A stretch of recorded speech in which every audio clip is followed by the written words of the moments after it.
Now, there we go. So Valerie Brown with United Policyholders, thank you for joining us today. We're going to have a number of speakers today. We have Tina Rafferty with FEMA first, doing an overview of individual assistance resources. Nicole with SBA. We're going to have Sidra Goldwater with Fannie Mae doing a more in-depth on disaster rebuilding and recovery programs for financial and mortgage resources. And then she'll have a Q&A at the end of her session for anyone who has questions with her, because we only have her for a very limited time. Liz McDevitt with CORE will be talking in depth about unmet needs. We'll schedule a break around 3 o'clock, right before 3. We have a construction cost analyst with Catholic Charities, Carol Fries, who's going to be on. Kendall Jarvis with Legal Aid of Sonoma County and the DLAC, Disaster Legal Assistance Consortium, whatever their acronym means, I can't remember, sorry, is going to talk about what's going on with disaster legal services in the state. And then we have we're going to do some general discussion and some breakout rooms at that point. So hopefully we can get you out of here a little earlier today than anticipated, but wanted to make sure I told you what was going on in roughly what order. Shamba, do you have anything you'd like to share before I turn it over to Tiffany? I don't think so. I think you covered it all. Perfect. Well, thank you so much. And Tiffany, if you will unmute yourself and share your screen, you should be able to, share yourself. You should be able to share your screen if you have anything you'd like to share for any of the speakers. And I'm going to mute myself and hide myself now so I don't pop up on the screen. Hello, everybody. Thank you for inviting me today. My name is Tina Rafferty. I am with FEMA Region 9 out of the Oakland office. So I know that we're on limited time, so I'll go ahead and give you a quick overview of the Individual Assistance Program. And if you have more questions, we can either talk at the end if there's time, or you can reach out to me directly, okay? So FEMA Individual Assistance, when a disaster is declared and individual assistance has been approved, we have several ways to help disaster survivors. We've got the Mass Care program, which everybody is familiar with. That is the sheltering and feeding program. We also have the Crisis Counseling Assistance program, which provides crisis counseling to survivors that may need it. We've got Disaster Unemployment Assistance, which provides unemployment benefits and reemployment assistance to survivors. And then there's also Disaster Legal Services, which is a program that provides survivors with the opportunity to connect with legal services should they have any legal issues that they have questions about. And then I know that everybody in attendance is familiar with disaster case management, which is another of the program components that provides case management for disaster survivors. And then there's the Individuals and Households program. And that's the program that most people are familiar with when you hear folks refer to applying with FEMA and receiving FEMA assistance. It is usually under this Individuals and Households program. And within that program, we've got a couple different types of assistance. We've got financial assistance, and that will help survivors with things like rental assistance or lodging reimbursement assistance. They can also, if they qualify, they can also have the potential to get home repair or home replacement assistance underneath that program. And then we also have what's called direct housing assistance. And unlike the financial piece, this is the piece where FEMA actually provides housing to survivors. And that many times is in the form of RVs or mobile homes. And we also do that under the direct lease, which is when FEMA provides apartments for survivors. And the two other portions of direct assistance that we don't use very often are the multi-lease family repair That is a program where if there is a existing building, say maybe a vacant apartment complex that needs some repairs in order to be brought up to the position where it could house folks, that is what that program does. It provides funding to help repair existing properties to help them become housing. And then the other one, again, not used very often, and this is usually used in the islands, is permanent housing construction. And that is when FEMA actually, through contractors, has housing built for disaster survivors. And then the final thing that is available through FEMA's individual assistance is the IHP Other Needs Assistance Program. And this is the one where there are two types. There are the SBA dependent and the non-dependent. And if the SBA dependent, first of all, are the things like personal property assistance or transportation assistance, moving and storage assistance. And then the other types of ONA that are the non-SBA dependent are things like funeral assistance, medical and dental assistance, child care assistance, and then a few other things like, would be an example, assistance with other eligible items, maybe a generator might fall in that category if somebody should need that replacement. But those are basically the types of assistance that individual assistance provides. Any questions from anyone? I got a quick question for you, Tina. I've got a client that's got a quote unquote insurance settlement. Do you have somebody there that they could talk to to explain, you know, what their insurance settlement really entails in terms of what they're going to have left over? We don't have anyone that would provide advice or who would explain someone's insurance policy to them. But in order to qualify for our programs, since we can't provide a duplication of benefits, we do ask survivors to provide that first page. What's it called? I think a declaration page. Declaration page.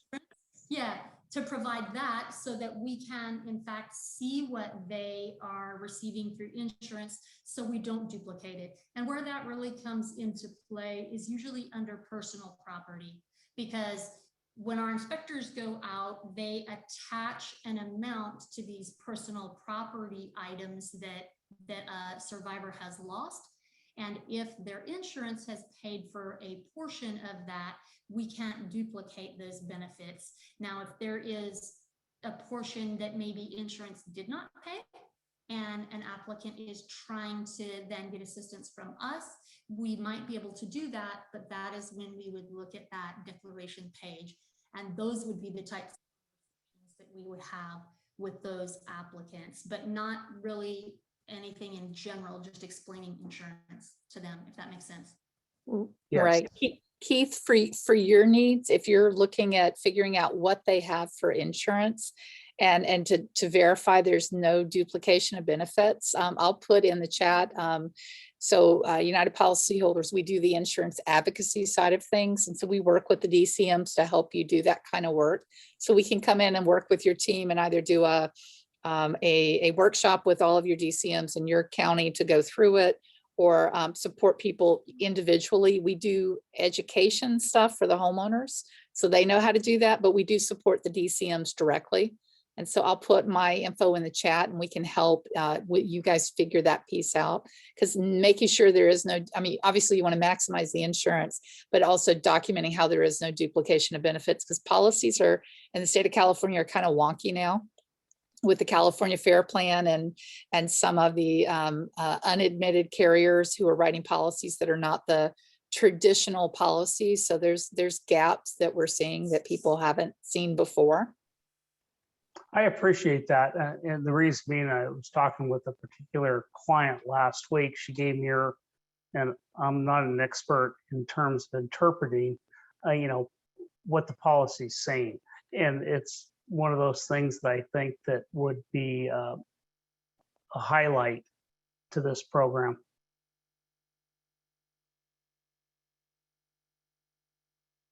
Well, I'm happy to meet with, like I said, either DCMs individually or meet in small groups with your team in your county just to help move that along. Thank you very much. And the last thing that I would like to say is, if you would like, I can send an email to everybody in the group and include a couple of fact sheets that talk about the programs that I've just kind of highlighted for you guys. And I would also tell the group that the best way to get information about the FEMA IA programs is to go to FEMA.gov. They've got fact sheets, information about IA, PA, hazard mitigation. There's really a lot of good information there. In fact, I go there a lot to get information when I'm either for speaking events or to send to people when they have questions. So I can't, recommend that resource enough at FEMA.gov. Tina, I actually have a question for you because Sure. what we're finding with insurance, a lot of the insurers are saying, well, we don't insure your land or anything in the ground. So they're refusing to pay for septic, their wells, things like that. And so where would that fit into FEMA specifically, the buckets you've outlined?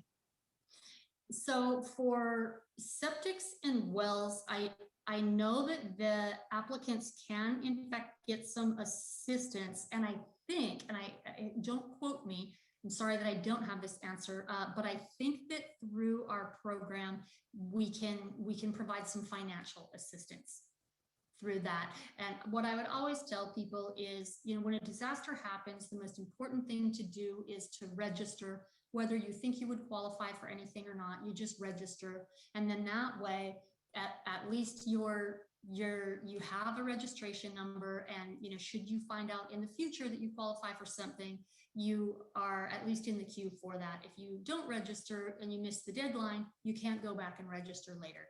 So I would tell folks, always register. And then questions, if they have questions, they can either check on disasterassistance.gov or call that 800 number to get information about anything that there would be questions about. Thank you. Of course.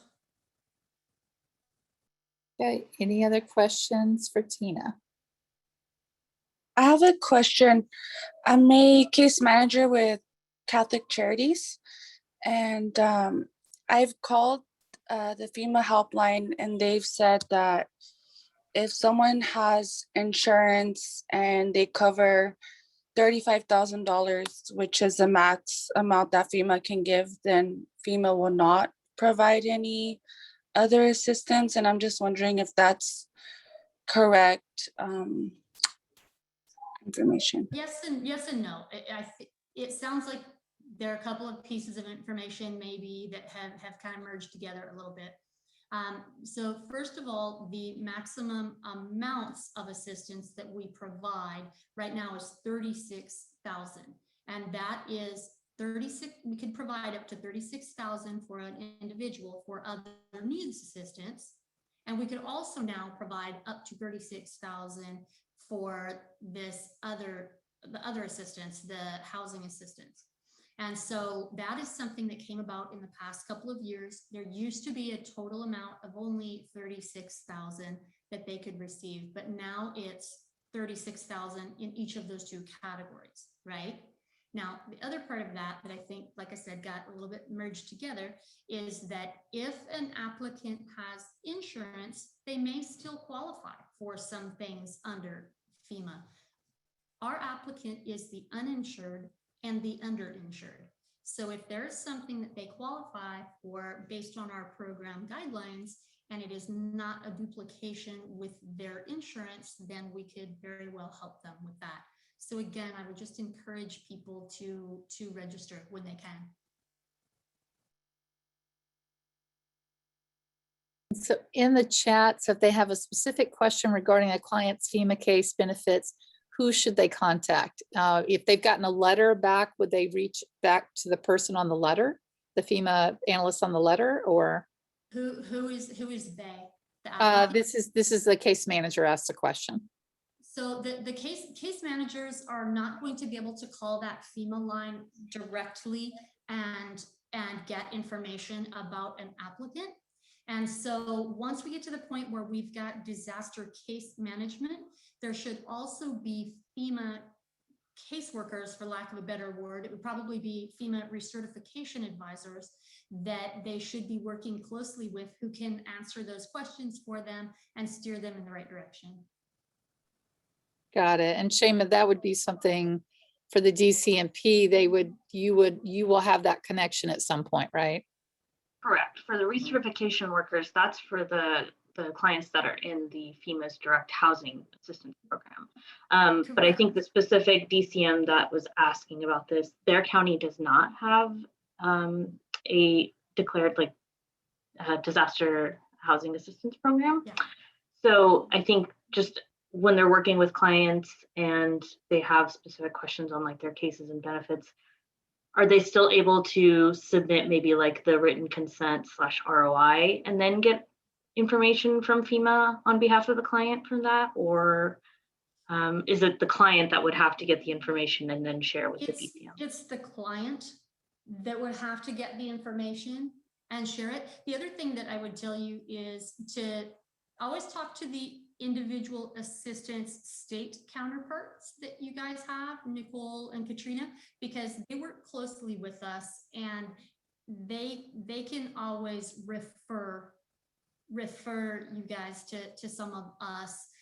For example, those of us that work in Region 9 individual assistance, we are working on several things at a time, right? So somebody may be working one disaster versus another, and many times Nicole and Katrina know that, and so like they can better sort of guide you as to who you need to connect with. All right. Well, thank you, Tina. If there are no further questions, we are going to turn this over to Nicole about the SBA. I have a question. So Tina, I did hear, I came in a little bit late. I did hear about the 36,000 that FEMA helps. That's the max that FEMA helps with. And then you said another amount for what? I didn't get that part. It's for housing assistance, things like that, rental assistance or repair replacement, financial assistance, and then for the other needs assistance as well. So there are two separate maximum amounts now. It used to be one, and now it's separated into two, so they can in fact receive extra financial assistance. In the same amount? Yes, ma'am. Okay, thank you. You're welcome. All right. Well, thank you again so much for your time today, Tina. And Nicole, we will turn it over to you. Hey, good afternoon, everybody. Thanks for your time. Appreciate you inviting us in with us. So my name is Nicole Izama. I am a field operations specialist with SBA Office of Disaster Assistance, part of a Field Operations Center West. And I think like what Tina had mentioned, I know we're kind of have a limited time, so I will stick to that time frame. But of course, if there's any questions or things like that, certainly feel free to ask at the end, and or I'll leave my email information as well too as another option. The other thing I wanted to kind of preface this with is I did email Valerie 3 flyers that I think are for the group that I thought were probably the most appropriate for this particular group, that just gives kind of a general information about our program and also talks about mitigation and those types of things. So I believe that will be forwarded to the group as well. So in terms of our program, so with our SBA disaster loan program, we offer low interest rate loans. We are the primary source for funding for long-term recovery. And with that, I think there was some questions as to what our program covers. And I wanted to kind of give like a high level information basically in terms of what it covers. So I think, this group that deals with obviously long-term recovery, our program will cover for real estate repairs up to 200,000 for repair or replacement. This is for homeowners, of course. For homeowners and renters, it'll also cover up to 40,000 for personal property. That can also include loss of vehicles. And again, we are looking at the uninsured or underinsured losses, of course, because we do not duplicate the benefit as well.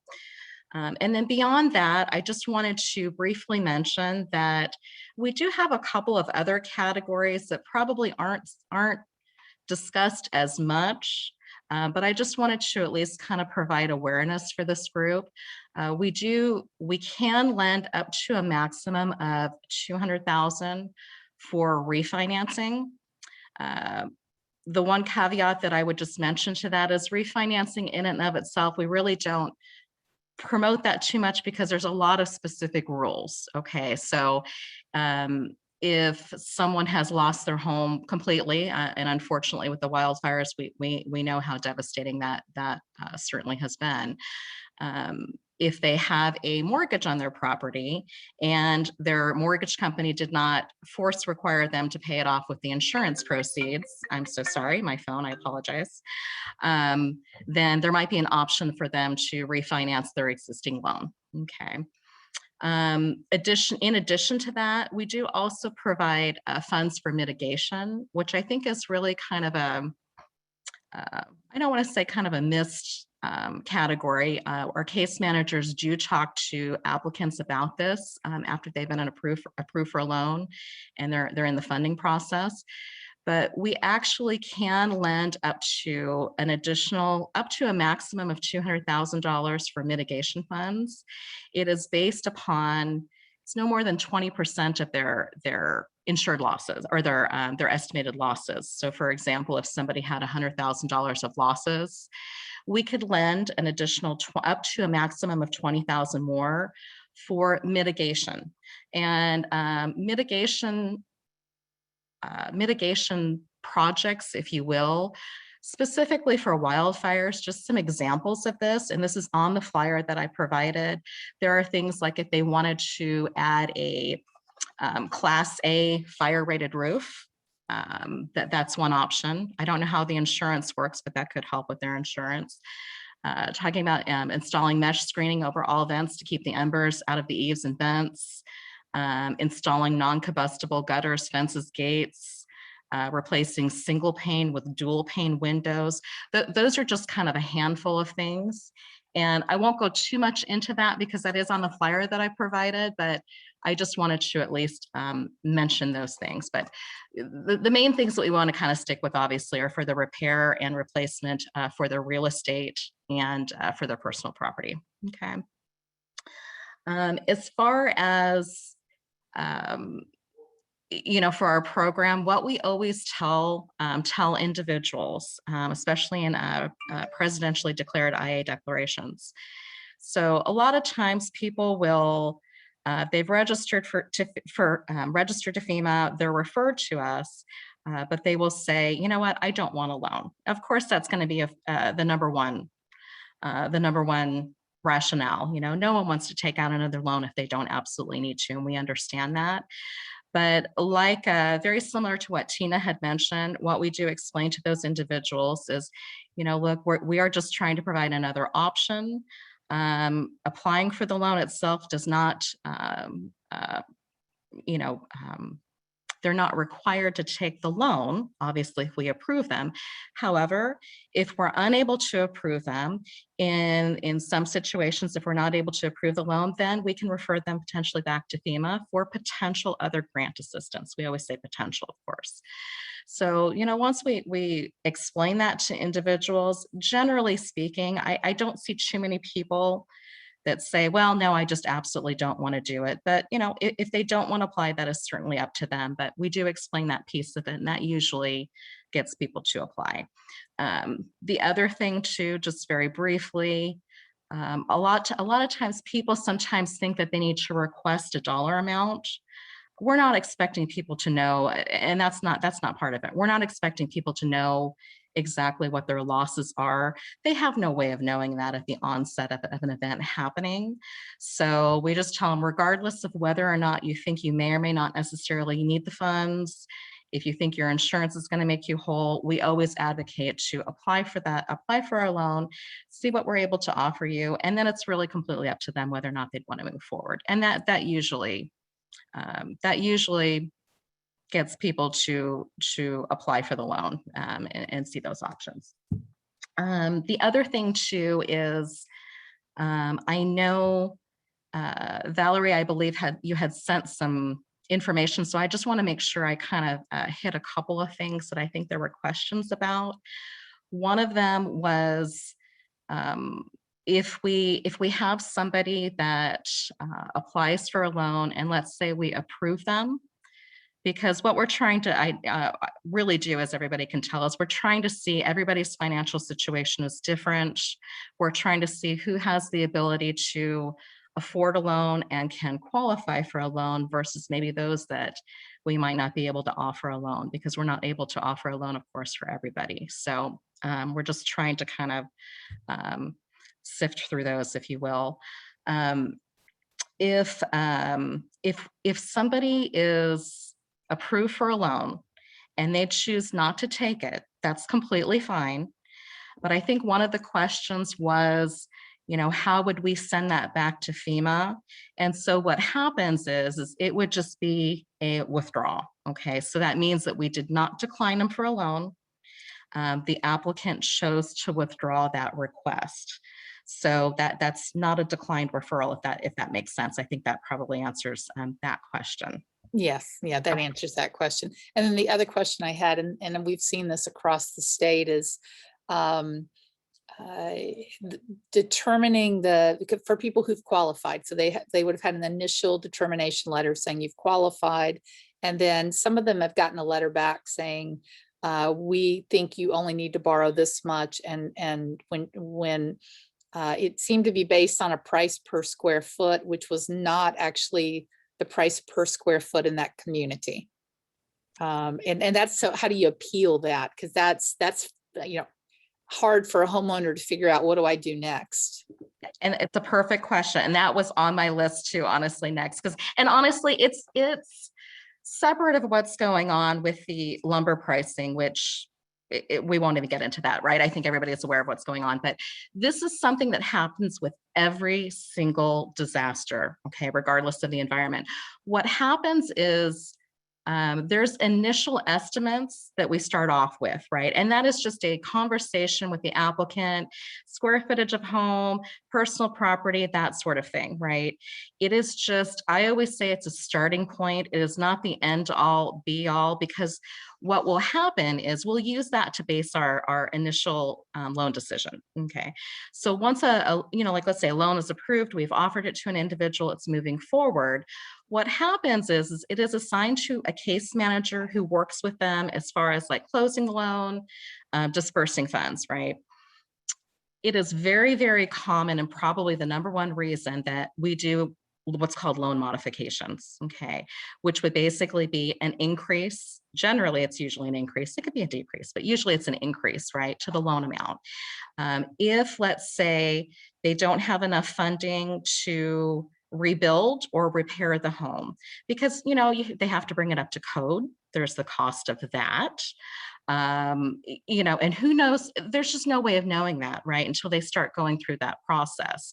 So what would happen to increase the loan amount, if it's not enough to cover it, generally speaking, the case manager will advise them, but what I've seen is usually it'll be just, get a contractor's estimate that gives, that outlines what's the cost to, whether it be repair or rebuild, and maybe that requires the demolition cost of the pad, or, whatever's involved in it, essentially, that gives us an outline, which we then can take and look at increasing that amount based off of that.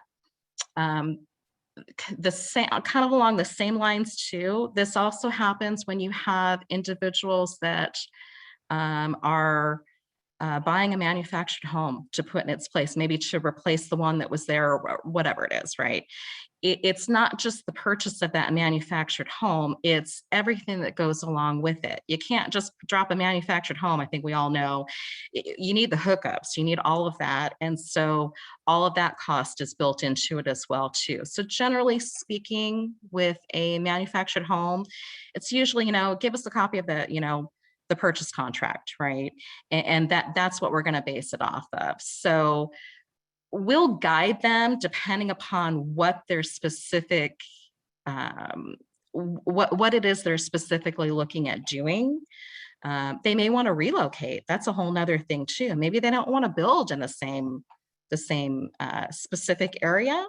Maybe they want to relocate. We could look at, we can assist them with the relocation loan as well too. So we'll specify it based off of what they're looking at doing. But loan modifications are very, very common. And here's another thing, not to drone on, but you could have, I don't want to say simple things, but they're big things. You could have things where, I thought my air conditioner or my appliances were all okay. When I initially did this, I thought they were okay.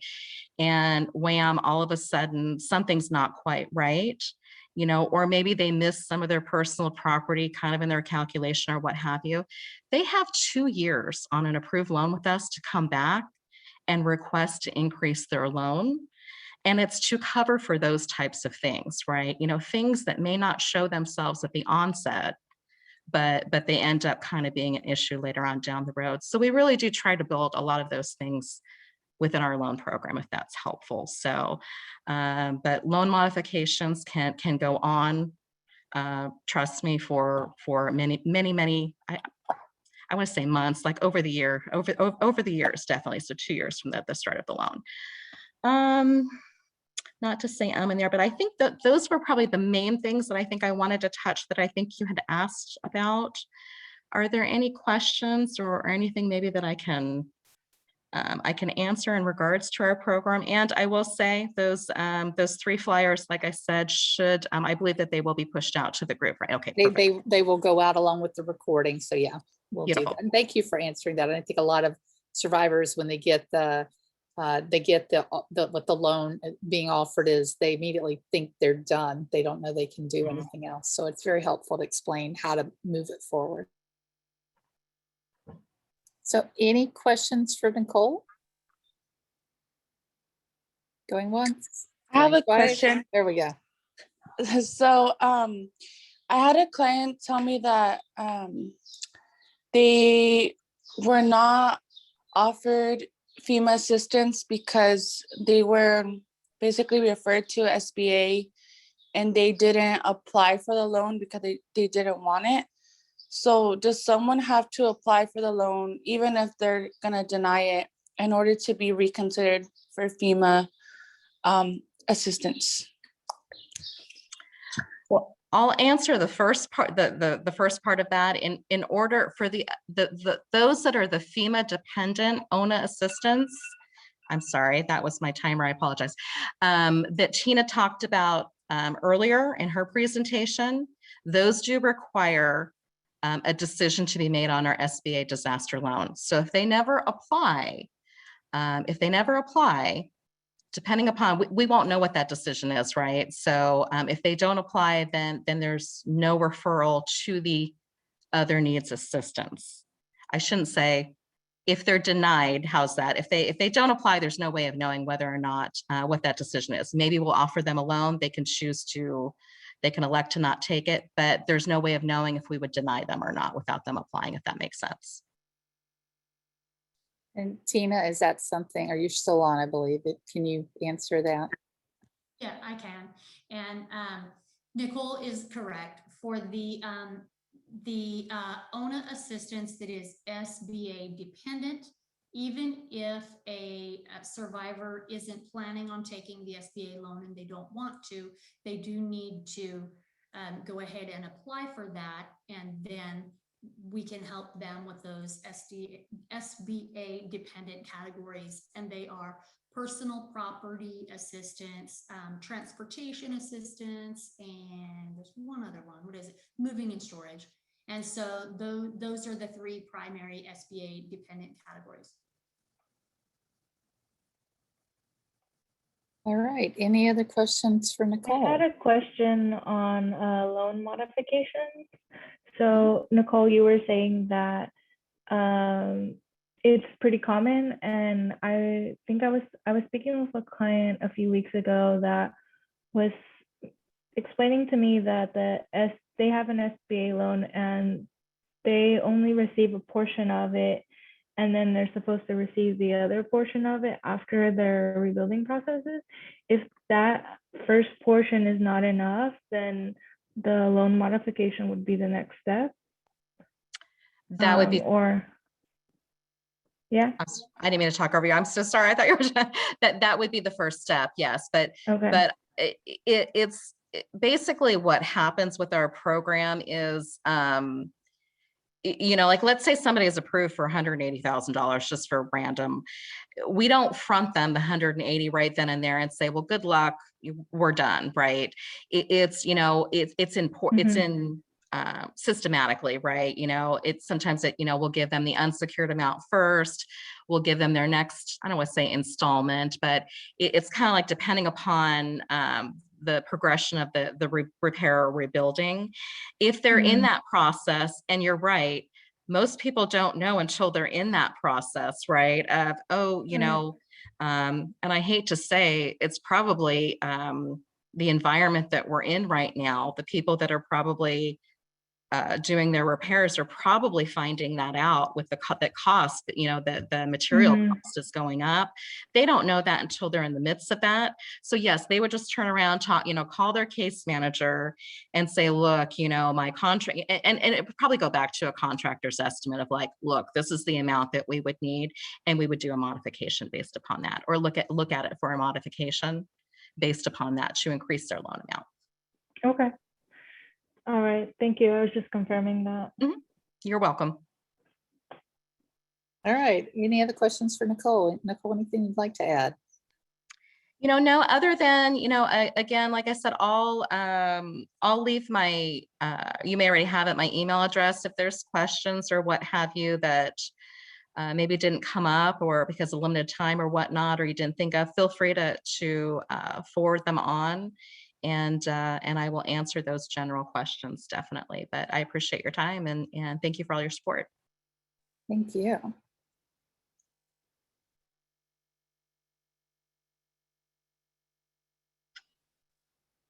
Sidra, thank you for joining us today. Thanks. I was a few minutes late. Hold on, let me share my screen. You have the perfect timing. We were running late, so thank you. Hold on. So, second. Can you see the presentation? Yes. Okay. As you can see, I work for Fannie Mae. Zoom and Fannie Mae do not always work so well together because of our firewalls, et cetera. So it's always a bit of a, luck when trying to share something with Zoom. So first off, my name is Sidra Goldwater. I work for Fannie Mae's Disaster Recovery and Rebuilding team. And so I'm not sure if everyone knows, I'll start off with who is Fannie Mae. So Fannie Mae is basically the larger investor in mortgages in the country. And that is both on the single family side and on the multifamily side. And so what most likely happens is you get a loan, your loan closes, and it's sold to Fannie Mae or our sister brother company, Freddie Mac. And basically we securitize those and sell them to investors. And so that why, the next question is, well, why is it important if, to know who Fannie Mae is that basically the investor in the mortgage sort of determines how insurance proceeds are dispersed, how a workout is offered to a homeowner after a disaster,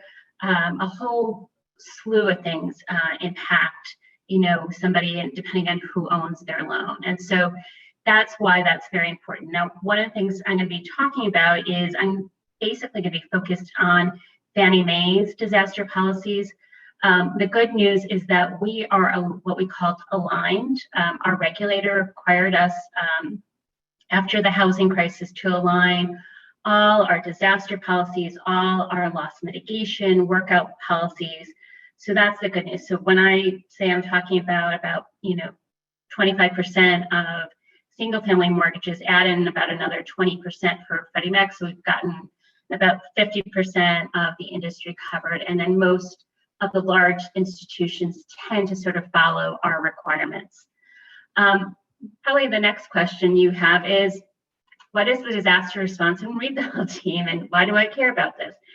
So we are a team that was created after Hurricanes Harvey, Irma, and Maria to sort of be the boots on the ground, really try to establish relationships with communities, nonprofit partners, other entities in disaster impacted communities. And so we're sort of the eyes and ears for the company in terms of what is working, what isn't working in terms of disaster policies and responses.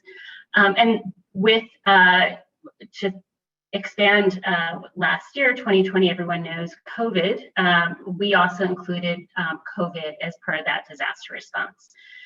So moving on, so one of the things, as I said, is we really are here for you. And so, one thing to, please stop me, I tend to use a lot of mortgage terms.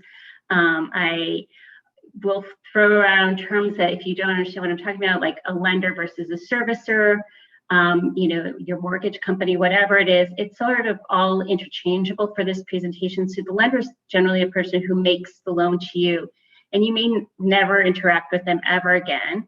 But usually what happens is that servicer is the person who manages that loan for the rest of the life of the loan. And that's what I'm going to be talking about here is the servicer, that entity. And it may be the same group, it may get sold. Lots of things can happen over, 30 years. That's the average mortgage.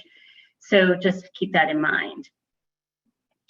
So the first topic I'm going to talk about is insurance proceeds. And most people are shocked when they get an insurance claim check and their lender, their servicer is on that check. And so why is that? And so the reason that, your mortgage company or your lender, your servicer, whatever term you want to use, is on the check is that we are a loss payee. And so basically, because your home secures the loan, your lender has a stake in making sure that you rebuild that property or you recover that, that property recovers. And so that's why, the mortgage company is on the check. They want to basically make sure that check is getting applied to either rebuilding the property or paying off the loan. And so that goes into my next thing I want to talk about is really, and as this slide says, have a plan. And so particularly, I think most of you folks are out in California and maybe, dealing with folks who've been impacted by wildfires. Particularly with a total loss scenario, you want to have a plan before you make any decisions about what to do with your insurance proceeds. Because if you do decide to pay off the loan, it becomes much harder to rebuild because it's much harder to get a construction loan. The process just gets much more complicated. So really, before you do anything, or you're working with folks who've been impacted with the total losses, figure out whether or not they want to rebuild or if they don't want to rebuild. And that's, fine. There are different paths, but figure out what is that path that they want to take. If they don't want to rebuild, then they can pay off the loan, but they're not required to. If they want to rebuild, then my advice is figure out, do they have enough insurance proceeds? Can they supplement with SBA funds, as the previous speaker just talked about, FEMA, whatever it may be? Figure out what all those pieces need to be. So what should the homeowner expect in terms of working with their lender or their servicer? So until you decide, or until the homeowner decides what to do with their insurance proceeds, and these requirements are geared towards Fannie Mae and Freddie Mac, the proceeds will be held in an interest-bearing account for the benefit of the homeowner. Now, that's a law in California. That is not the law everywhere, but most, lenders do put that into an interest-bearing account. The servicer is also going to have to, review their insurance documents. They're going to want to see estimates. They're going to want to understand what the repair plan is, etc. And then they're going to release funds to the homeowner based on the delinquency status of the loan at the time of the event. So if the loan was current, they'll follow one path. If the loan was already delinquent, it'll follow a slightly different path. Now, the one exception I want to talk about, as I talked about, COVID has sort of changed the world as we know it. It has also changed some of these requirements. So if somebody was on a COVID forbearance, they were impacted by COVID, they took a forbearance, were delinquent because of that, they would still follow the sort of normal current path where we would treat that homeowner as though they were current at the time of the loss event. Now, why does that matter? So here is our requirement in terms of how insurance proceeds should be dispersed. And so it's really if the loan is current and the proceeds were less than $40,000, which is the vast majority of insurance claims are well below $40,000. You have some roof damage, maybe had a little bit of flooding or whatever it may be, it's going to be less than $40,000. In that case, the insurance check can be made out or released to the homeowner in one draw, one and done. Now, if you're in a, for example, a total loss scenario or your insurance proceeds are greater than $40,000, generally those proceeds will be released in a third. And so that's usually, most contractors also, expect that. So, contractors aren't shocked by that. So they'll, the first draw will be made to help get things started. Then inspections will occur with the, the next draws to make sure that the work is being continued.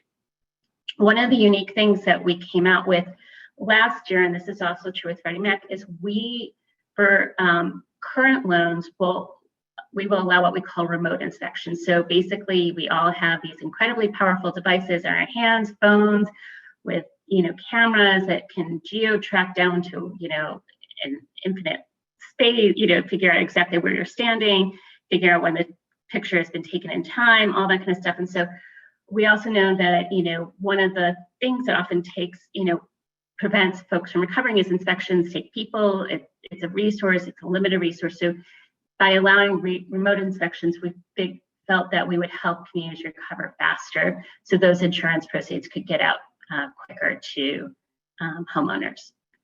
Now, if a borrower or homeowner is delinquent, we're much more stringent and strict in terms of how much funds get released to them. So again, if the insurance claim amount is less than $5,000, it can be released to the homeowner in one check. If it's greater than $5,000, it'll be released in increments of basically $10,000. There are exception paths to this, and we will also have the homeowner reviewed for a workout. So we want to make sure that that homeowner is capable of recovering. We want to figure out what the right path for them is, and I'll talk about our workout hierarchy and what those workout options are a little bit later in this presentation. But we want to make sure that we're putting the homeowner back on the right path. So one of the things, and when I talked about having a plan, is a lot of folks don't know where they're going to be, and there's just a lot of unknown. And so sort of the first workout offering that we talk about is forbearance. And so what is a forbearance? And a forbearance is basically, it's a designated period that a homeowner can sort of is allowed to miss their mortgage payment. Not that they don't have to make those payments up, but it's basically, it's either reduced or no payment for a designated period of time. Now, what the purpose of this forbearance is, particularly in a disaster, is it's time for, homeowner to figure out, do I have enough insurance to recover? Do I want to rebuild? What do I want to do? Do I have additional living expenses? Has those additional living expenses kicked in? Have I gotten those checks? There's a lot of stuff you're dealing, homeowners are dealing with adjusters. et cetera. They may be, 30 days down the road, they may have all their claims, they may be in a position to start paying their mortgage, et cetera. But there's, we realize that there's this period of time where, the homeowner just may not know. And so this is, this is viewed as a time to sort of, you can miss your mortgage payment, get back on your feet, figure out what what the homeowner needs to do. There's not going to be any late charges. You don't need about the loan getting referred to foreclosure. There's no documentation that is required for the homeowner to provide. They just need to talk basically to their lender, their servicer, to say, I've been impacted, I need some help, etc. In terms of the length, so the initial forbearance may be up to 6 months. It can go up to 12 months in total. Most lenders, servicers prefer to implement forbearance in 3-month increments. And that's because they, the idea is they want to have contact with the homeowner, see, are they back in the home? Can they go back to, making that payment? They want to avoid the homeowner going further delinquent. And so it's basically forces more check-ins to say, how are you doing? Can you go back to making your payment? But basically the homeowner can, for disaster, receive up to 12 months of forbearance. Now, as a homeowner is getting towards the end of that forbearance, either in that 3-month, 6-month, 9-month, 12-month increment, they should, the servicer, the lender will be reaching out or should be reaching out, or homeowners should, sort of reach out when they're able to say, I need more help, I'm ready to go back, and need to know what the long-term solution to repay those payments are. Figure it out so that the homeowner can, get current and go back to sort of with their life. Now, after forbearance, and so there's a lot of information, even though there's a lot, this is not a lot of words, but there's a lot of information here on this slide. This is our workout evaluation hierarchy. And so this is the order starting from the, top left, working across, and then sort of down and back to, to the right and down, around, back to left, of all the workout options that Fannie Mae and Freddie Mac offer. So we start with the repayment plan, our disaster payment referral, we have modification, short sale, and mortgage release. So this is the hierarchy. We start with the one that sort of is least disruptive to, and then work our way around to, the various other options. So what is a repayment plan? A repayment plan is just what it sounds like, and probably, we've all had something like that where you, have a credit card bill, you make the minimum, you maybe make a little bit more than a minimum, and that's basically what a repayment plan is. Basically, it is making the normal payment plus a little bit extra for a period of time. Homeowners are not required to go into a repayment plan if they cannot afford it. Many homeowners may be able to afford it, many may not. But it's basically, it's the payment plus a little bit. We generally try to, if it's, homeowner is using a repayment plan, we try to make it only 6 to 12 months.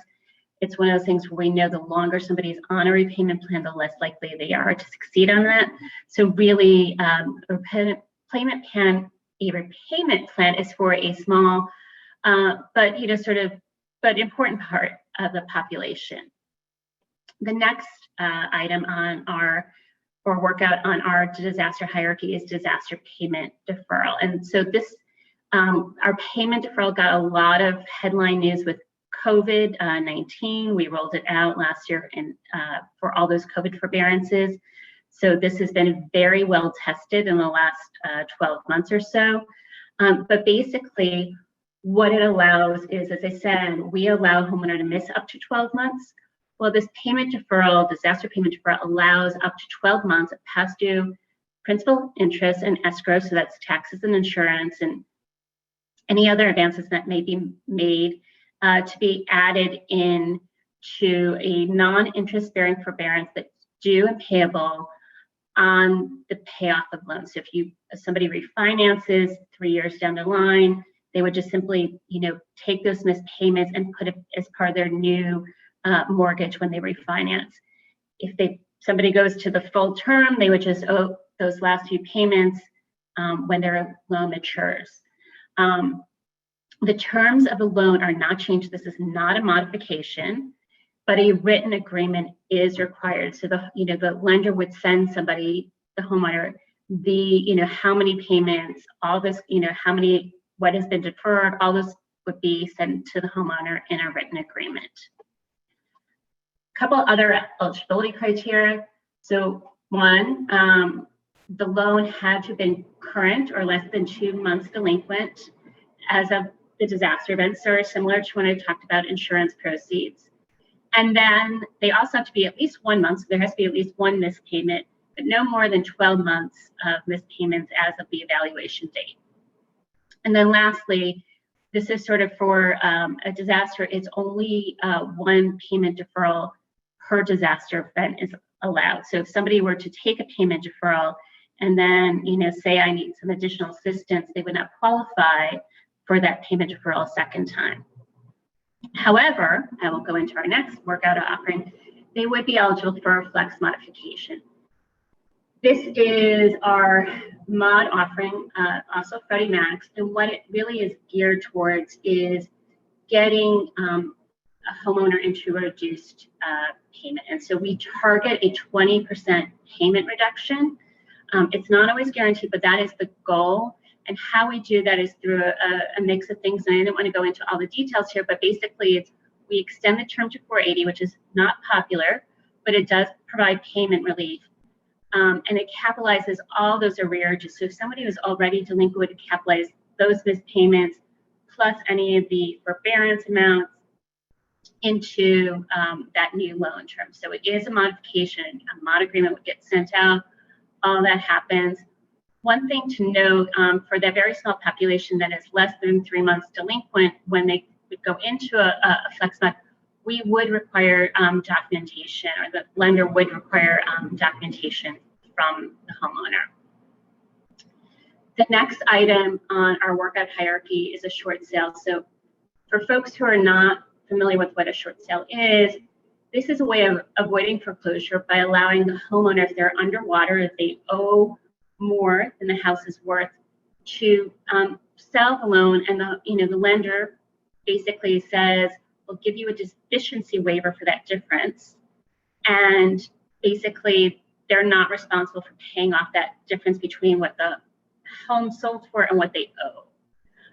The homeowner may be required, if they have the financial ability to do so, to make some sort of financial contribution, but it's basically allows them to get out of, particularly with a disaster, a home that may be damaged that they can't afford to repair. The next offering in our workout hierarchy is a mortgage release, also known as a deed in lieu of foreclosure. And this is where sort of the homeowner transfers the property. Again, if they're underwater, this is a good solution. If they've owed more than they, if the house is worth. So basically the lender will take the deed that, basically take the property and say, similarly with a short sale, the homeowner would get a deficiency waiver, and basically the amount that they owed would basically, that is less than what the house is worth, depending if they can give financial contribution, but generally, that they would basically just walk away. Now, I shared a lot of information, and so one of the things that I also want to talk about is our disaster response network. And so this is after Harvey, Irma, and Maria, we stood up our disaster response network. And this is basically housing and credit counseling and FEMA, case management, help with SBA claims, the whole, slew of things related to disasters. We have worked with Operation Clearport or Money Management International to provide our homeowners, and this also includes renters. So if you're in a Fannie Mae multifamily property, renters would also qualify for this. Basically counseling on how to get through the disaster process. It's very complicated. And so this is our way of helping homeowners and renters walk through that process. They're HUD-approved counselors. Excuse me. They provide case management. They're specifically trained on our policies, but also FEMA, SBA claims, all the sort of disaster workout items that somebody would need. And here's the phone number. It's 877-833-1746. Again, that is available to both homeowners and renters. And then lastly, I also wanted to share with you, so one of the ways to know if you're in a Fannie Mae owned property, be it rental or you own your own home, is going to our knowyouroptions.com website. There's a lot of great information out there on our Know Your Options website, explanations as to our workout hierarchy, insurance, if you're interested, refi information, basically the entire, mortgage process is out there. And this is geared towards homeowners and renters. It is not our industry-facing site. This is our homeowner borrower-facing site, so it's in simple language. But there's the renter resource tool, which will let you know if somebody is in a Fannie Mae rental property, or your loan lookup tool, which would allow a homeowner to look up to see if Fannie Mae owns their home. And so I know I just threw a ton of information at you all, and I'm happy to answer questions. And I'm not sure if I stopped sharing or not.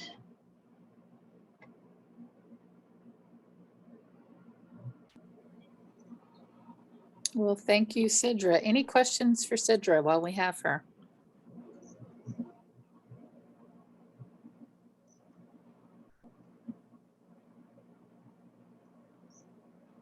All right, going once, going twice. Sidra, thank you for picking us up as soon as you finished traveling and came back home. My pleasure. And if folks do have, I can share this, send you a PDF of the presentation, and you can distribute it as well. Excellent. I will do that's that. what I was see. gonna ask. Yes, I realize I threw a lot of information at you, so I'll share a PDF of that presentation with you all. Perfect. Thank you. And thank you for being willing to share your information. Yeah, I know it's a lot to digest, and you've got a thank you in the chat, quite a few thank yous in the chat coming up. So thank you. All right, we appreciate your time. We'll let you get back to your East Coast day, which hopefully is ending soon. All right, thanks so much. All right, we've got Liz McDevitt now with UMCOR, and I'm going to turn it over to her. Hey friends, it's nice to be with you guys again. It's been a week since our time where we were talking about what is disaster case management and how is it that we do that, and what are some of the tools that we use in order to do the work that we do. Today's conversation is going to be more about how is it as you as the disaster case manager need to prepare for your client to take them to the long-term recovery group funding or allocation table. And so I'm going to begin sharing my screen with y'all. If I can get it there. All right.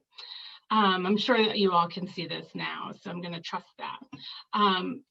So what we're going to talk about today, we're going to talk about verification. So what is the verification that you're going to need in order to affirm a certain number of items? We're going to talk about what does a comprehensive case presentation look like? I'm hoping that there are some people here from the long-term recovery groups, because I'd like to have a conversation about what are some of those challenges or what are some of those opportunities that we might find surrounding virtual case presentations. And I also want to have a conversation about how do we collaborate from the case management committee and the funding allocations table. Those are all really important. So we talked last week about this whole process, right? For us, there's this 8 stages or eight steps that we're going to take in order to work our clients through their case. This is the area in which you guys are going to intersect with the long-term recovery group. This is where we as case managers are implementing and advocating for our clients. But before we can even get to that point, we need to do some homework, right? So there's a couple tools that you case managers are going to have in your toolbox. The first one is the assessment. you're probably going to have the household budget tool somewhere in your toolbox, as well as a verification form set, your recovery plan, and your case presentation. These are all really important tools that help you get to that point of advocacy. And I'm going to just talk a little bit about each one. The one tool that I'm not going to really spend any time on is the household budget. But when we get to the verification, I'll share why. When we do assessing, we do it in a couple different ways, right? We ask three kind of questions. What was life like before this disaster? What is life happening in this current situation? And what is this preferred scenario that we talk about? So the reason we ask this, what happened in the past scenario, is because we want to understand as case managers, what does this disaster mean to the client that we're working with? And that's really important. What we're trying to do is assess from their perspective, kind of what did they have in place to support their family functions, their job that they may have had, the social connections that they had as well, whether they went, if they attended a house of worship, or if they attended social activities, if they had children that attended social activities. What are those things? The reason we want to know that is because those things as case managers help us to understand what clients may try to get back to. And so sometimes when I ask this during our trainings, why do we want to know the past scenario? A lot of people might say, because we want to understand what they're trying to get back to. We want to put them back to where they were. And that's, I think, an old way of thinking. What we're really trying to do is, because for some people, where they were was not an ideal situation to begin with, right? If we look to partner with vulnerable populations, sometimes those situations that they were in wasn't the most ideal situation. And so putting them back to where they were isn't necessarily what we're trying to accomplish. What we're trying to accomplish is helping them to meet some of those unmet needs that have been disturbed, meet those needs that have been disturbed by the event, the disaster. So this is a really important time for case managers to really lean into this conversation with the clients that we're working with, to understand what life was like before this disaster. The next one we kind of talk about is this current scenario. So really what we're trying to assess during this current scenario is, what sense of loss do they have? We know many, if not most, of the clients that you're going to be working with, housing is going to be one of their number one losses, right? That is probably going to be the biggest thing we're going to try to find a resource to address, right, is the loss of housing.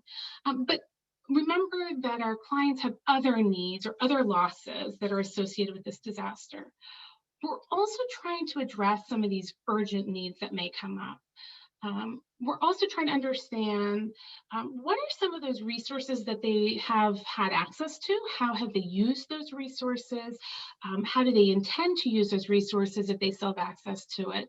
And we're also trying to understand if they have some assets that they may be able to use toward their own recovery, right? Because we go back to last week where we talked about the client owns the recovery. Right, and so we want them to have a, ownership in that, be able to put things forward if they have those resources to be able to utilize them. That speaks really well to what Cedra was saying about their mortgage and understanding that, and if they had payouts. When we were talking about SBA, having those conversations are really important before you begin to do anything or to utilize those funds. The last scenario, the last assessment question that we talk about is, what is their preferred situation look like? What does recovery look like for that client? And this is my favorite one, because this is this opportunity that our clients have to share with you what they think recovery looks like. So they're going to ask themselves, do I have what I need to recover, and can I get what I need to recover? This is the time that for you, the case manager, when you open up that conversation with your client, they're probably going to tell you they want the Taj Mahal. They're going to knock down this. Well, now that there's there's nothing on this piece of property, I really always wanted to do X, Y, and Z. Perhaps their home is still standing and it's a partial rebuild that you're doing, and they have plans to knock down this wall, add on over here, and do that. This is a time to say to your clients, I'm excited to hear that you have a plan, that you've been thinking about what recovery could look like for you. What we're going to do together over these next few weeks and months together is we're going to assess what resources you have and what the feasibility is to make some of those things happen, right? So we want to continue to celebrate their own thinking about what it is they would like to see happen. Then we get to come in and try to put the reality with their dreams, right? And hopefully we can come to a spot where those two intersect nicely. So that brings us to our identifying these needs that they have. I like to refer to them as verified unmet needs because our clients that we're working with probably have a lot of unmet needs that are not disaster related, right? And so I would like to encourage you to use the term of verified unmet need. And what that means is that you, case managers, have done your homework to understand whether this is something that this household needs in order for them to recover from this disaster. Right? We refer to our verified unmet needs in two categories. The first one's disaster caused. So that's kind of exactly what it implies, right? The need that I have is because it's directly impacted by the disaster. So floors, a house has burned to the ground, I need housing, that's disaster caused, right? That's pretty easy for us to assess. The next one's recovery related.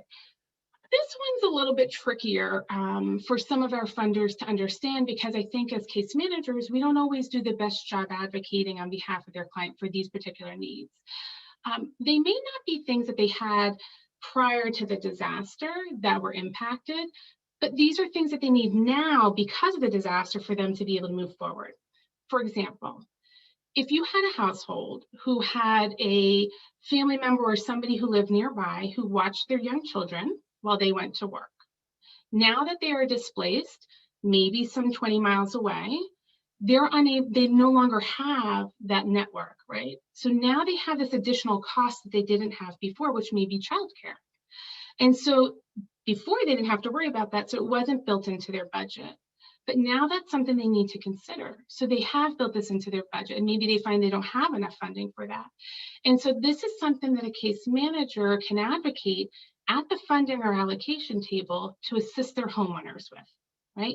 Because if they can't, if they're unable to secure this funding, or the homeowner is, or the client is making payments towards childcare, and instead of making payments towards their temporary housing that they may be in, or towards other bills that they may have, then they create additional challenges down the road, other barriers that may come into play. And so that's the difference between these two. Disaster cause is something that's directly impacted by the disaster. Recovery related speaks more to what is going to help this family or this household be able to move forward in recovery. When we talk about verification, and this is so important as case managers, hearing the story of our clients is really important. But then verifying. We as case managers have an obligation to be good stewards of those donated dollars that are out there in the community, right? Regardless if it's our organization that has the funding or not, it's our job to be a good steward of that. And so how do we do that? And we do it through verification. So we want to talk about why do we need to verify and what is it that we need to verify? I recognize for each organization, you may have your own verification sheet, but I'm just going to introduce you to the MCOR one so we can look through what some of those areas that you may need to verify. Just pause as we go to it. Oh, you may hear my daughter singing in a minute. She has vocal lessons next door. All right, so this is our verification tool. Every client that we work with goes through the same verification process. We need to verify the same things. How we verify might look slightly different for each person we work with. The first thing that we need to do is verify that the person we're working with is who they say they are. That seems pretty smart, right? So the most common way for us to do that is the valid driver's license. Other ways that you might be able to verify is through their passport. If they are a resident alien, they have a green card. If they are in the military, you could use their IDs. Some counties may have county issued IDs. So if they no longer drive and they don't have a passport, you might be able to get a county issued card. You may want to check with your particular county to see what some of those state approved identifications are, and that might be something you want to add to your list. You'll notice on here, there's nowhere that we're asking about a social security card or number. That proves nothing, my friends. I have yet to hear a good reason as to why we actually need that. There's no photo associated with it, and there's no way for us to actually check that number that is on that card. And so for me, it proves nothing. So please don't take that. You're going to see on some of the other verifications that we're going to explore that number may be on there. You're always encouraged to black out that number and or somehow redact it, cover it up, or whatever you need to do. After we verify the people are who they say they are, we need to verify their primary residence, right? We need to understand that they were actually impacted by this specific disaster and they're within our service area, right? And so that this is their primary home. We're not in the business of repairing, fixing up, or providing assistance to people who this is their secondary home. And so there's a number of ways that we can do that for renters and homeowners. The most common are through mortgage statements or deeds or property tax bills or lease agreements. Some of your people, though, may live on a large piece of property where the house itself may not be registered to that particular property, right? There may be already a stick built on there, but you may find there's a trailer somewhere on the property that's been impacted from the fire. You can verify that's their primary residence without a mortgage, a deed, or the property tax statement. If you have utility bills that might go towards that house, and or you have somebody on that property who's willing to do a notarized statement from, affirming that they live on that property. I encourage you to have a conversation with your supervisor about this should you run into some of these issues. I know that in some of the areas that you're working, it's very rural. And so the types of homes that you're coming across and the way those homes are owned might not be verified through our traditional methods, right? And so we want to be mindful of that and work with our homeowner or our client to be able to make that happen for them. So just because they don't have one of these identified methods doesn't mean that we can't verify it. You'll want to verify their temporary residence if they're in one. The only time you would really want to verify their temporary residence if they're asking, they say they have this need for rental assistance, right? Where are you living? Let's see the lease agreement, that kind of thing, okay? This is also important if your client that you're working with is in a FEMA direct housing assistance, like the trailer, the manufactured housing units.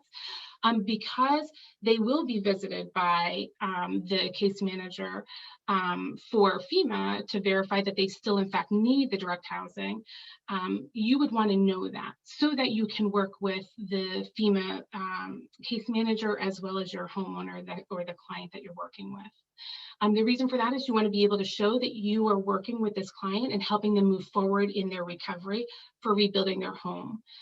Or getting them into a new living situation, whichever the decision might be. We're going to verify their income. Now, this is one of those really awkward spaces, I think, that we as case managers find ourselves in with our clients. As I said before last week, this is a privilege for us to be able to work with these clients that we're working with. They're inviting us into their lives in a really vulnerable time. And then we're coming in and digging through everything. And I don't know about you, but I'm sure all of us probably have, some funding somewhere that we had wished nobody else saw, or we made decisions with our money that we didn't want anybody else to see. And so be mindful about that when you're working with your clients. Okay, let them know that every client we're working with has to verify their income. And the reason we would do that is because there's only a certain amount of donated dollars that are out there for us to be able to access for those who need it. And so even if they make a lot of money, that doesn't mean that they're not eligible for your services as a case manager, your partnership. And the same thing for the funding at long-term recovery group tables. Often there's not a income cap put on that. And so we want to be mindful about that. This just helps us to know that they on their own do not have the resources necessary to be able to move themselves forward in recovery. So that's why we need to verify income. And there's a lot of ways that we're able to do that. Again, you may need to find creative ways based on the clients that you're working with and the areas in which you're working. They may not be receiving income in a traditional way. Okay, and so you might need to work and figure out a way for that to happen. Is it looking at a bank statement, you know, with a certain amount of money that's deposited the same time every 2 weeks or once a month or once a week? If they don't have a bank account, is their employer willing to write a notarized letter saying this is how much money they receive, you know, per month or biweekly? And finally, verifying our recovery resources. And so you just heard from FEMA and SBA and Fannie Mae about insurance and how those things can be used. This becomes really important. During verification, you may see opportunities to appeal to FEMA that maybe homeowners didn't see or your clients didn't see to begin with. And so you're going to be able to have a conversation with your supervisor and maybe connect with then somebody out of the IA team for your state to have a conversation about, do you think that this is possible for an appeal? Especially at this point in the game, right? We're almost a year out. I always say try it. It couldn't hurt, right? And even if you appeal, you know, 2 times beforehand with this particular client, I always encourage you to do it for a 3rd time and rewrite it in a slightly different way. It may appeal to whomever the FEMA IA person is who's reading it. The insurance. And so I love the conversation that we were having before, even about SBA and how to utilize those funds appropriately and whether clients have to take that funding or not. I always encourage my clients, if they were approved for an SBA loan, that it would behoove them to have a conversation with them about what they are, you know, what they could take. So if they're approved for 100,000, they don't need to take 100,000. Maybe they could take 30,000, right? But it's something that they are doing to contribute towards their recovery. And if they take that 30,000 spread over 30 years at a very low interest rate, it becomes very manageable for them. And sometimes our clients are only thinking about that large number that they were offered. The clients taking an SBA loan as well affords them a little bit more autonomy and being able to make decisions about how to repair their home or how to rebuild their home. If you're using donated dollars, oftentimes there are fewer selections that homeowners can make for their house to be what it is they want it to be, right? It's less custom. Sometimes framing it that way helps homeowners to be able to reevaluate whether an SBA loan is a viable option for them, and that's something that they might want to pursue. The blessing and curse sometimes in disasters is that we get all excited about funding that comes into our community. And so we make a lot of noise about that, right? We want people to know that we receive this funding. At the same time, people then expect to utilize those donated dollars first before they take out an SBA loan or other methods for them to be able to recover. I kind of think of it like if it wasn't part of a large wildfire and it was just my little home here in New Jersey and I had a house fire, if I had a house fire and my home burned to the ground and all I got was the proceeds from my insurance company and the possibility of getting a very low interest rate loan, I most likely would have to take that low interest rate loan as well to help complete my recovery, right? There are no other options for donated dollars. And so we kind of have to put that back in our homeowners and back in that mindset that this is for their recovery and that when they choose to take this type of loan, that they now have more autonomy in being able to make decisions about what kind of home they would like or how they would like the repairs to be made. So that's our verification form. I'm always happy to share that, you know, with anybody who needs that. Let's see, let me get back to my sharing over here. Are there any questions? Oh, I see some things in the chat box. I'm just going to pause for a second while we're here. And I'm going to look at these if there's anything that relates to what we're talking about. Nope, it doesn't. Okay. Before we move on from verification, does anybody have any questions about this or any conversation that you want to have around this? Not hearing any, I'm going to move on. All right, my friends. So you had a really good presentation from FEMA and SBA about what type of resources you have.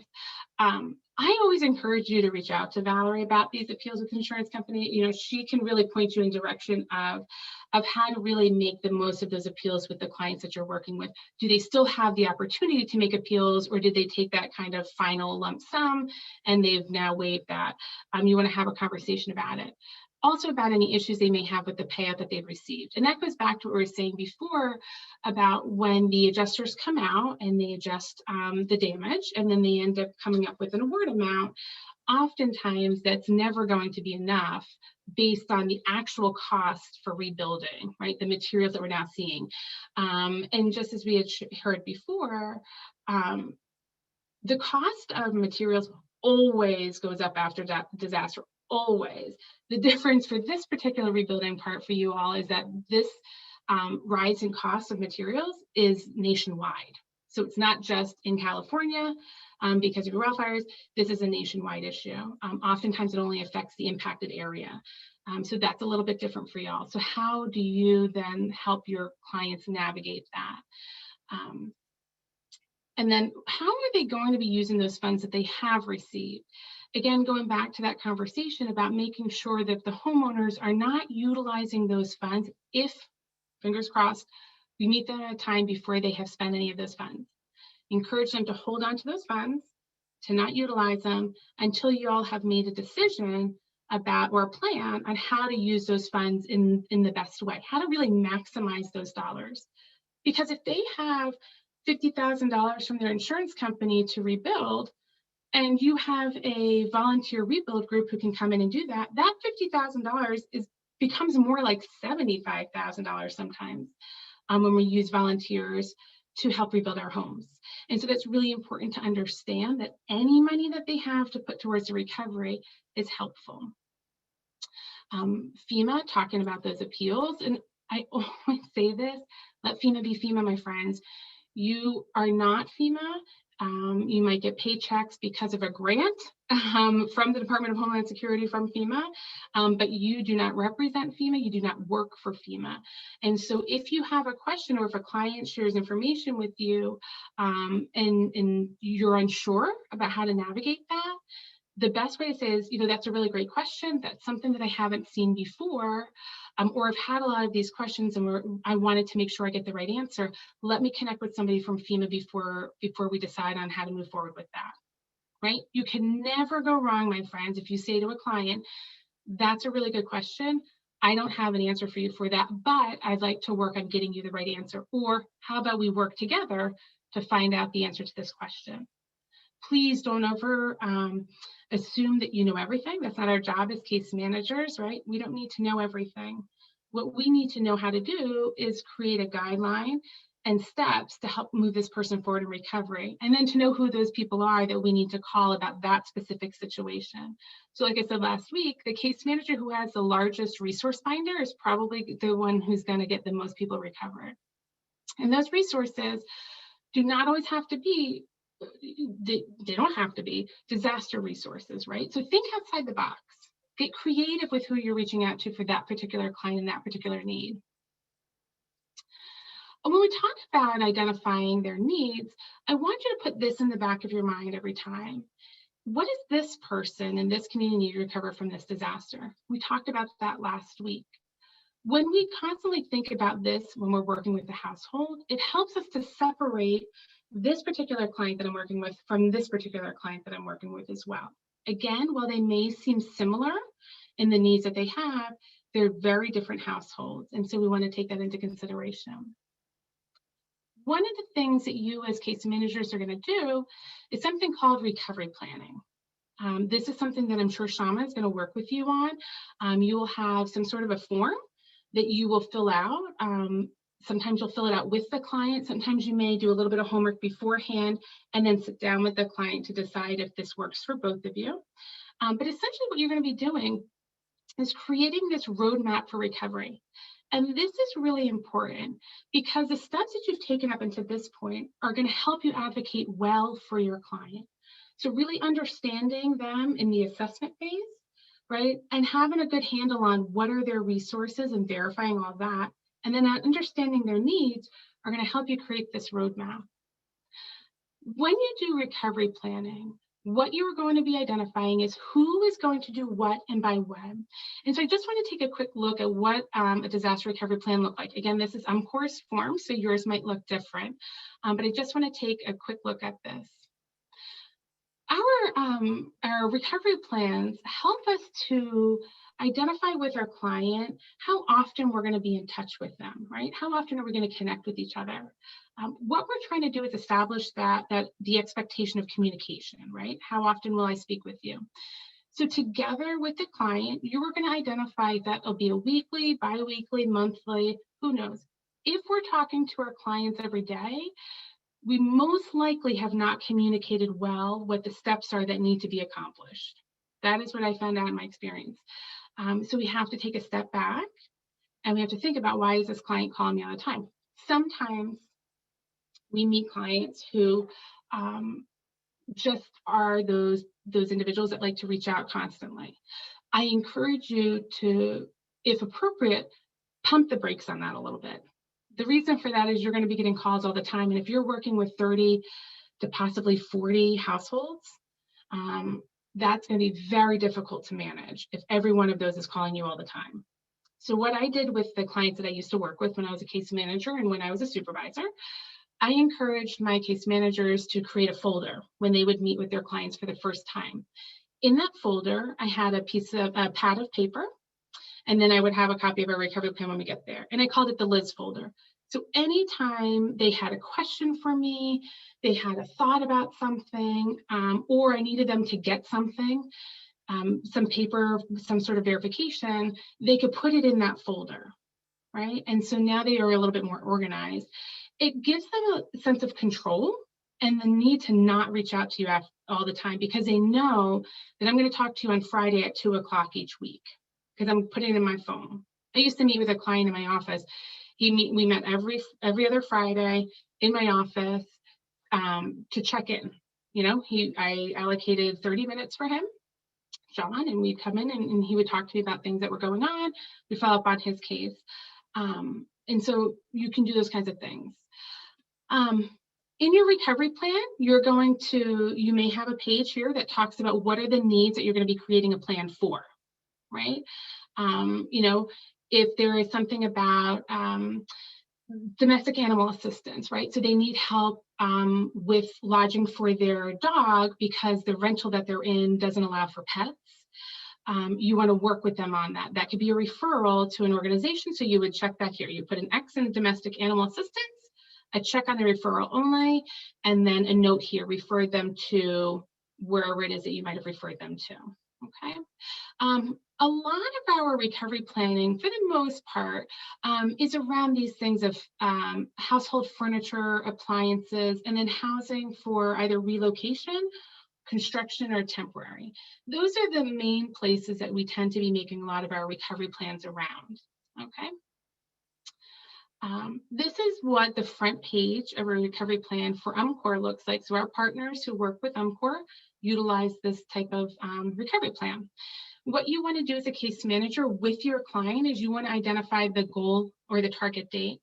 And then this is a sample for your temporary housing, but this would be something you would put in here. The goal is for this client to have safe housing and secure housing until permanent housing goal is achieved. So I'm going to have two goals. I have a temporary housing goal, and then I'm going to have a permanent housing goal. And then I would put a little ditty in here about what is happening, you know, so where are they going to be staying? How long do we think they're going to be staying there? And then when these goals have been met, or when we have to close this goal, we're going to indicate that here. This is the part where we're identifying who does what by when. When we create recovery plans, we want to keep the language simple. So it's almost like we're talking in caveman language. So who could be the DCM? So in this box here, you would indicate DCM. Does what? Contact, you know, the Salvation Army for furniture assistance, right? When am I going to accomplish that? And then we're going to indicate the date completed when that becomes. The by when is something that's agreed upon. So when I usually create this with my clients, I usually ask this question: do you feel that the date of June 22nd is a reasonable target date for you to be able to complete this particular task? Because now the client has ownership in this, right? They have accountability. I've sought their thoughts into whether this is going to be feasible or not. And they may say to me, hey, Liz, that's not going to work out because I've got a couple things coming up and I really don't have the time to dedicate to whatever it is you're asking me to do. Can we make this the target date, June 30th? Sure, I think that sounds reasonable then, right? If you identify a target date, you need to, as a case manager, you need to follow up then with your client. So make sure that you're reaching out to your client the day after that target date to say, hey, just checking in, how did things go?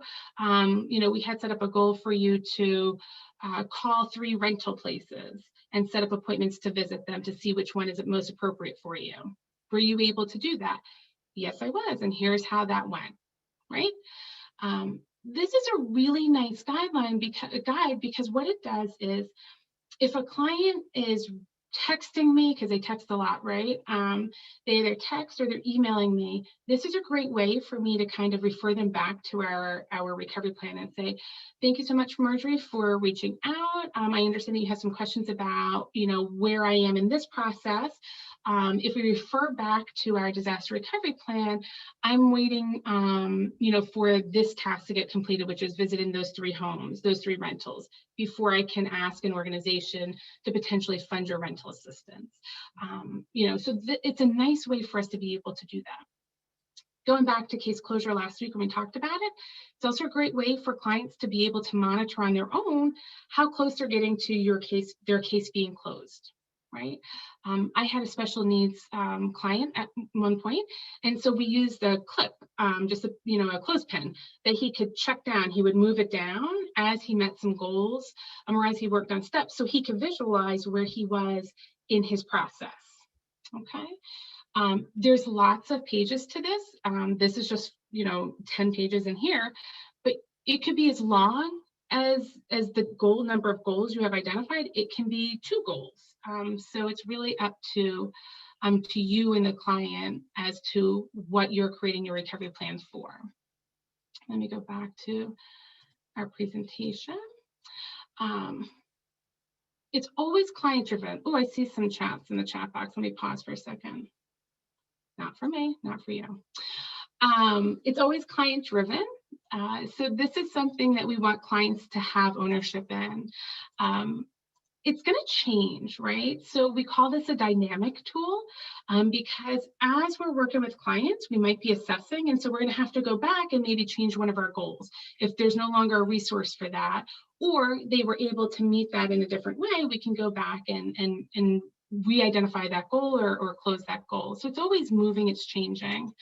The last thing is here, it helps to frame how we advocate for the funding table. Some funding or allocation tables might be seasoned, experienced, so it's not their first disaster they're working. So they may know to ask you, is this need going to meet one of their recovery goals in their disaster recovery plan, right?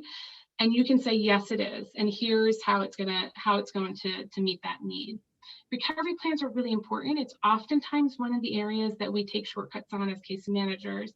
So Sean has probably heard me say this before, and I know Sonia at Bennett has. This is the place for us to really spend some time with our case managers to help you develop that skill of creating these recovery plans.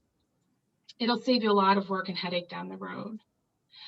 The other thing I want to talk about is the long-term recovery group funding or allocation table. This is a really important table and one that's critical to the work that we do as case managers.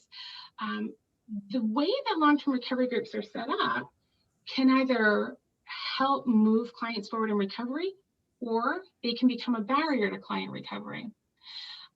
Typically, these funding or allocation tables are made up of local faith-based or nonprofit organizations. You may get some business people in there. I do want to share that really the only people who sit at that table the actual table to hear case presentations are those people, those organizations that actually have something to provide to clients or the community. It is not the place for the mayor to sit in. It is not the place for people who just want to know what's happening in the community. That is not the place for this to happen. The reason for that is there's conversation surrounding individuals in your community. And while that conversation should be had in a way that protects client identifiable information, let's face it, we're in small communities a lot of the times. And so if we know a family that has 8 children, we go, oh, I wonder if that's, so-and-so. And so that's why we only want the people at the table who actually have something to provide to that client or to the community as a whole. The whole goal or the reason for the existence of the funding allocation table is to support client and community recovery, right? So if you have money, it's to allocate to survivors so that they can move forward in their recovery. Ultimately, client recovery means that your communities recover. So the more people in your community we can get recovered, the better we are in the long run. It helps with your taxes. It helps with a number of things. The other thing that we want to do is collaborate with the case management committee. So if you're a long-term recovery group who is just starting, and you're wondering, do I need to have all these different committees, the advocacy committee and the housing committee and the construction committee and the funding committee and the case management committee and the spiritual emotional care committee, and you're like, but there's only 15 of us in our community, I say have a funding allocations table and have a case management committee. Those are your 2 most robust committees if you have nothing else, right? Your rebuild organizations can plug in with your case managers on the outside. You don't even need to be a round table. So if you have to choose 2, I would say choose these 2 committees. I want to pause for a minute just to see and take a temperature. Where are we? Does anybody have any questions right now, or am I talking about long-term recovery groups and you're not even sure what they are yet? Any questions about that?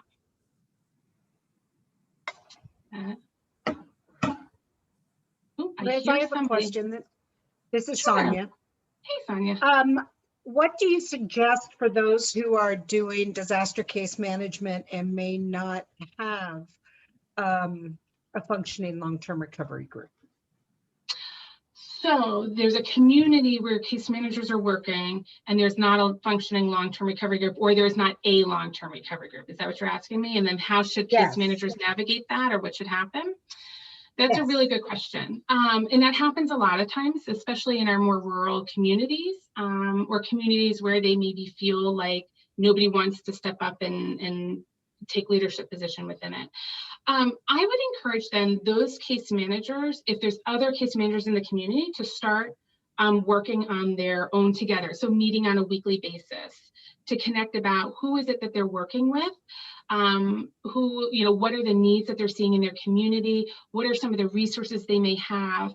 I don't know if everybody has a supervisor that's immediately, that they have immediate contact with in a physical way.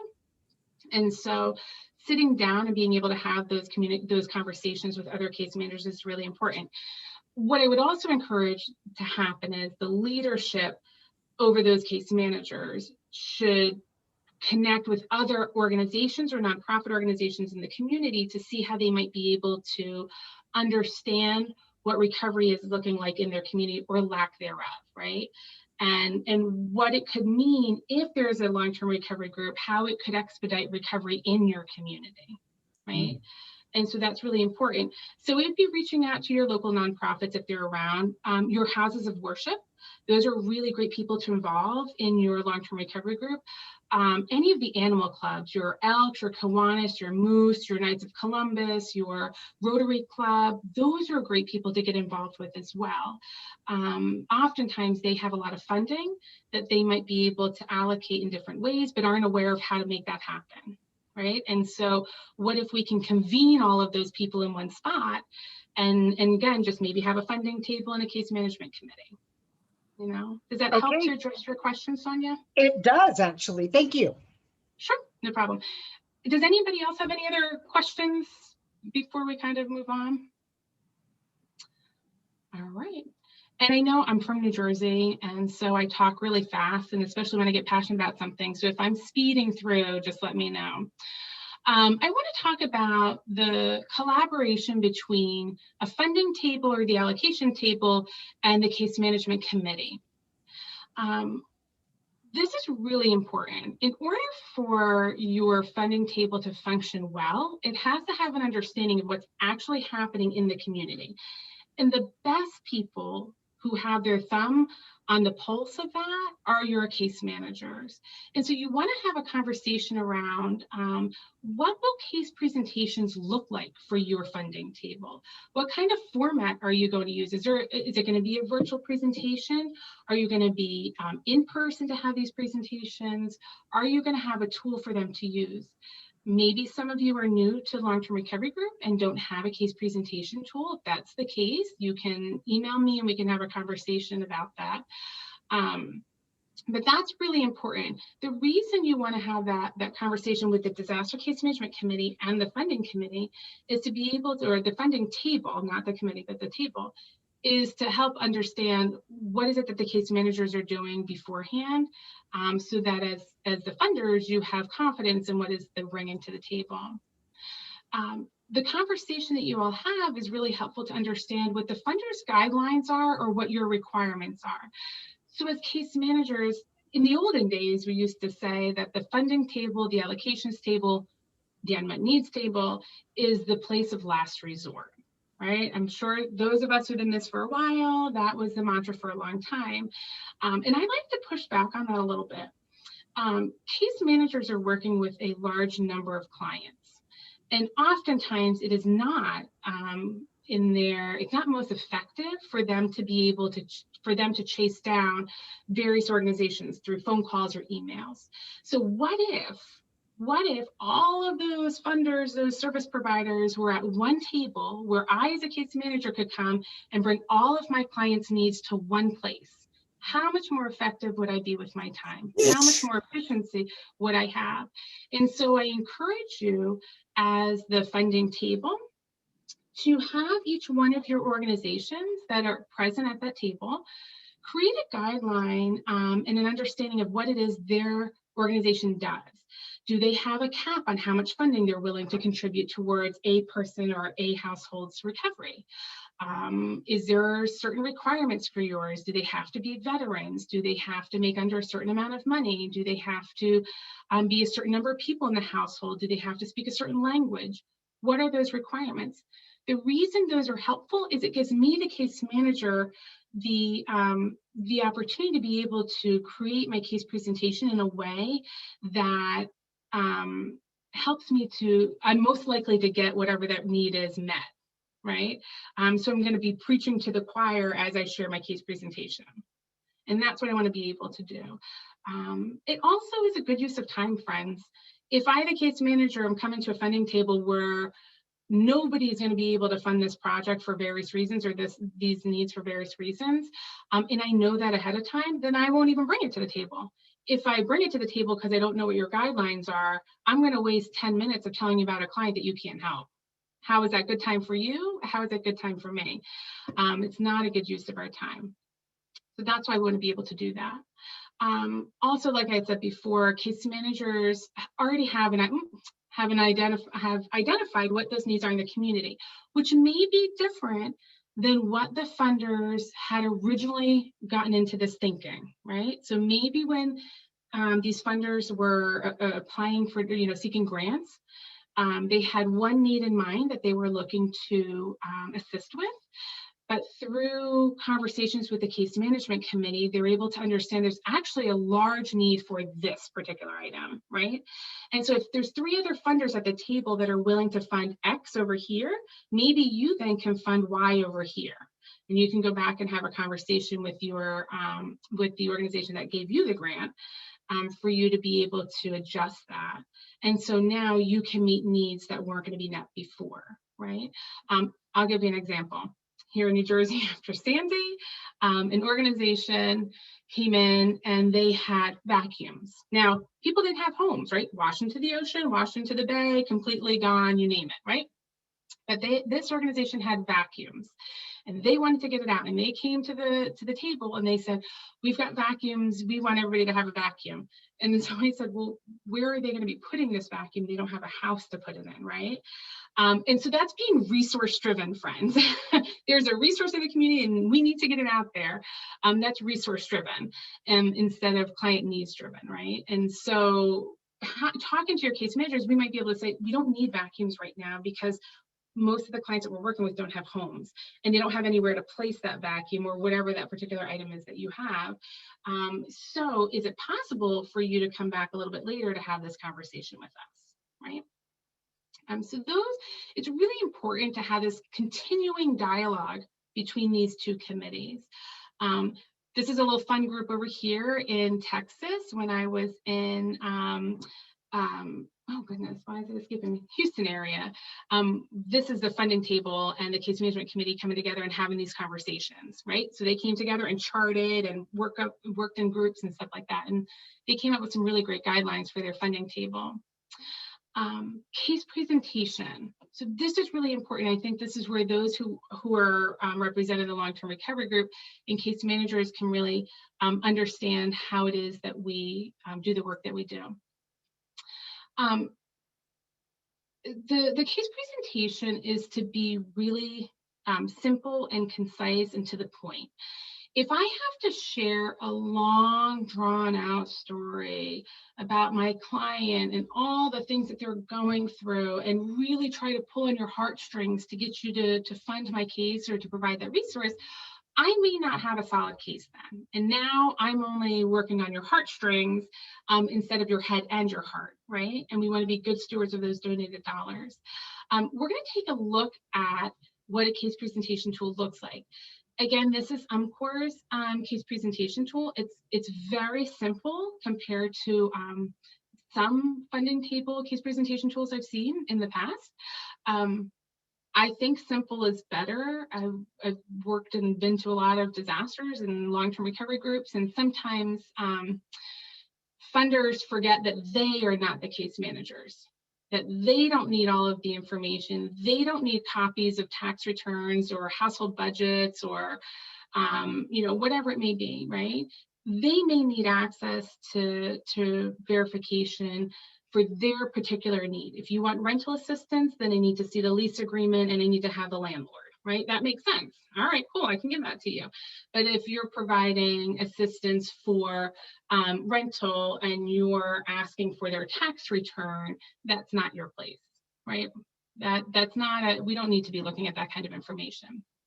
And so again, that's where that conversation between your case management committee and your funding table are really important, because you can help to massage that conversation and identify what is it that we're really looking for as funders.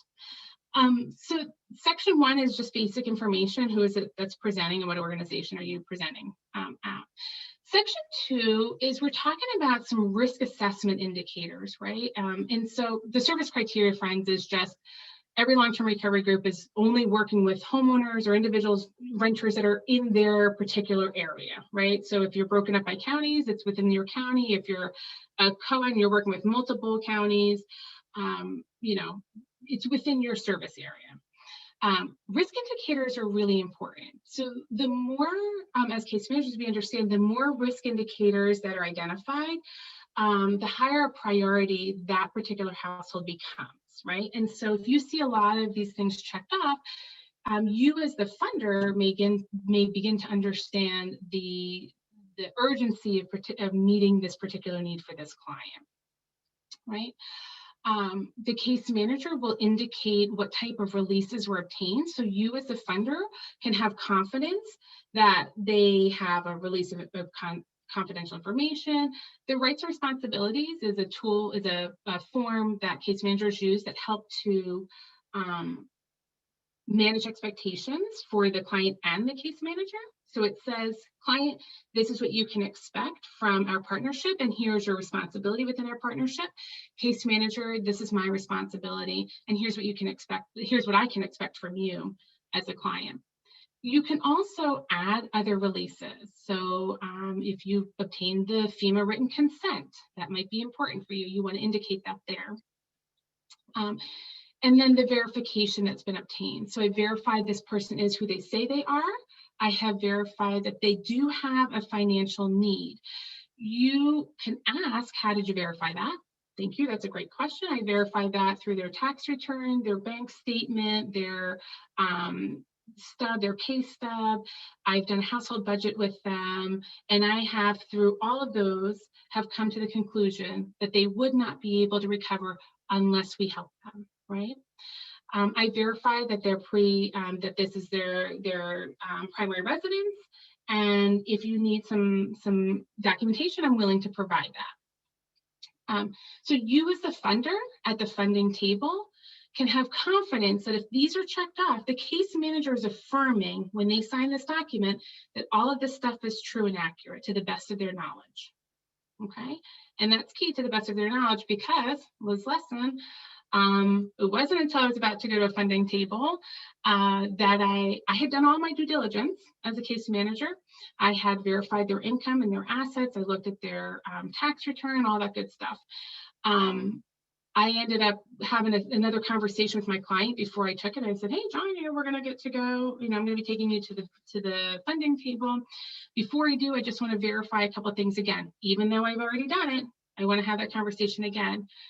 And I said, so your bank account, I see this is all you have in there. He's like, yeah. And I was like, you don't have like a secret account somewhere, right, with a whole lot of money. He's like, well, it's not a lot of money. And I was like, what? Sonia knows this story. And I was like, what do you mean you have another account? And he said, oh yeah, well, I was in an accident and I got some money from that accident. He had fallen at work. And I said, oh, well, how much money is in there? And he's like, hold your wigs, my friends, $350,000, right? Yeah, hi. So I had done my job as a case manager, verifying what I could, right? It's only because of my relationship with him and my going back and verifying again in a different way that I was able to have a different conversation with him. Needless to say, that need did not go before the funding table. So case managers, if you know that there's a resource that your homeowner or your client can tap into, it behooves you to have that conversation with them before you take it to the funding table, or you're going to look silly. This next page is just summarizing all of the resources, friends. So it's pretty comprehensive as far as disaster recovery resources. So housing assistance, when we talk about FEMA, there's housing assistance, ONA, rental. When was it approved? How much were they approved for? Did they receive any? What's left over? Do they have a USDA loan? Is there SBA? I don't believe you need to worry about ICC, but ICC is increased cost of compliance. So if you had flood insurance and you're more than 50% damage, you might be able to be eligible for this ICC, which is funding. Because I don't believe there's any flooding going on in your area and people had flood insurance, you don't have to worry about that. Homeowners insurance, car insurance, flood insurance, or other fire insurance, right? Maybe they have fire insurance, or they have insurance for their well, or the other things that are on their property. You would indicate that here. In section 4, this is where you are going to, as a case manager, identify what that verified need is, and you need to be as specific as possible when you do this, right? So if you write down on here furniture, and you put a value of $3,000, right? The funder is going to ask you, well, what furniture is it? What are you looking for? That's a lot of money, blah, blah, blah. And there'll be conversation around that. So to avoid that conversation, you would indicate here, bedroom furniture, parentheses, full-size bed, dresser, tall dresser, nightstand, close parenthesis, comma, living room furniture, parentheses, couch, coffee table, lamp, close, you would break it out like that. And if possible, have copies of any estimates or lists attached to your case presentation. If you're going to be advocating for funding for a project, for a rebuild, then you would indicate on here, please see, construction cost worksheet, for the material list and how much that's going to cost. And then down here, you would tally up what is the total value of their verified need, What do they have to put towards it? And then, so what is it that you're actually going to be requesting from the funding table? Here's an opportunity for the case managers to write their narrative.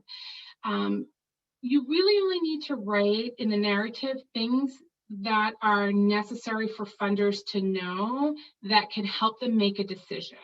You do not need to speak about if they're going through any sort of medical treatments, that kind of thing. You know, unless, and please do not list out what that medical, so please don't say my client has cancer and is receiving radiation, or please do not do that, right? Please make sure that if you are doing it, that you're saying my client has a medical condition that requires them to receive, you know, monthly treatments. This impacts their ability for them to be able to, whatever it is. You would want to state it that way. And then the last page is just for the funders. If there's commitments from the funders, then you can identify what organization that's from, what is the service or resource they're providing, who is the person you need to get in contact with, and then their contact information. At the bottom down here, you would sign where appropriate, right? So if I was one of the funders, then I would sign off on here saying that, yes, I agree to that. There are times where a need may be declined.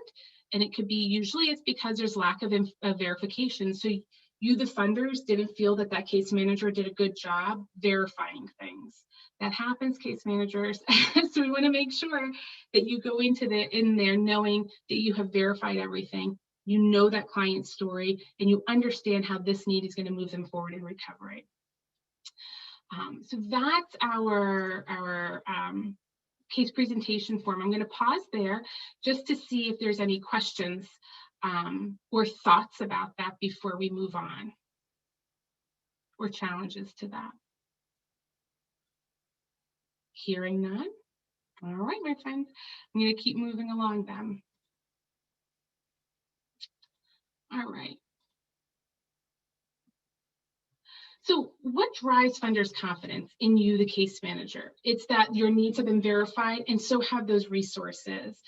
You understand and have identified how that particular need is going to move that person forward, or that household forward in recovery, or how it completes their recovery, right? So you may be going in phases, and you may say, you know, I have a 3-phase approach to my client's recovery. In phase 1, I'm coming to you for rental assistance because they're in a not good living situation. They need to get out of that. And so this is their first step in their recovery. Phase 2, I'm going to be coming back for funding for construction. I'm talking with my construction manager now about what that looks like in the volunteer rebuild group. And then phase 3 is going to be for furniture. So once the home is completed, I'm going to be looking for furniture for my client. Putting it in that perspective, laying out what your plan is for your client, gives your funders confidence that you, the case manager, have thought through all of the steps or all of the necessary items that this person or household may need in order for them to recover, right? Sometimes what ends up happening is case managers come back 3 or 4 times because they didn't realize in the beginning when they were assessing that there was something that they could advocate at the long-term recovery group on funding table for. It helps the funders to feel connected to the client, right? All of us are in this work, you know, not just for a paycheck, right? But because we feel compelled to respond to the hurting that's in our communities. Funders feel that as well. And so they want to feel connected to the client in some way. That does not mean that you are sharing that client's phone number, name, address. Oh, and by the way, I didn't even mention it before in the case presentation tool. Did anybody see anything about their household income, the client name, their address, any identifiable information? No, that's intentional, right? Our clients are entitled to a level of confidentiality. And even though at the funding table you sign a form saying we agree we're not going to share information outside of this room, even in that context of that room, that conversation should be limited in the identifiable information. Are there other ways or other things that you can think of, and I'm going to allow you to drop these in the chat box, that would help to drive funder confidence in case managers when they come to the table? And the reason I want to ask, and I'm going to stop sharing for a second so I can, see your little lovely faces. Let's go back to gallery view. Oh, yeah, Valerie, I see your message. Yeah, friends, there's going to be a 5-minute break. I understand we all have ants in our pants right now. But yeah, We're running late. You're good. I just wanted to tell them. Okay, I have my timer on, so I still, No, you're good. You're good. Yeah. Okay, good. You're good. Perfect. Any thoughts about that? What might help to drive funders' confidence in the work that you're doing as case managers? If you are a funder or you're part of a long-term recovery group, you might want to identify that too. I'm open to that conversation. No? All right, my friends. You guys are nice and quiet today. I don't have much more, so we're almost done. All right. The end of my thing. When you're doing the work that you're doing out there, friends, I want you to be client focused. So as you're setting up your long-term recovery group guidelines, as you're setting up your funding allocation tables, as you're setting up your case management committees, it's really important that you remain client focused, right? The last thing we want to do is be another barrier in this person or this household's recovery. If you can be client focused, I promise all the other stuff is going to come, right? Success breeds success, and success will happen when you're focused on what the client needs. This is just, and it's kind of grainy, and I didn't realize it when we did it. This is a group picture here of a long-term recovery group, and some of my case managers and the homeowner and some other people. It was a real community partnership to get this particular family recovered. And so this is one of our welcome home celebrations there. So just want you to be mindful that your partnerships matter, and continue to have those conversations even when it gets hard.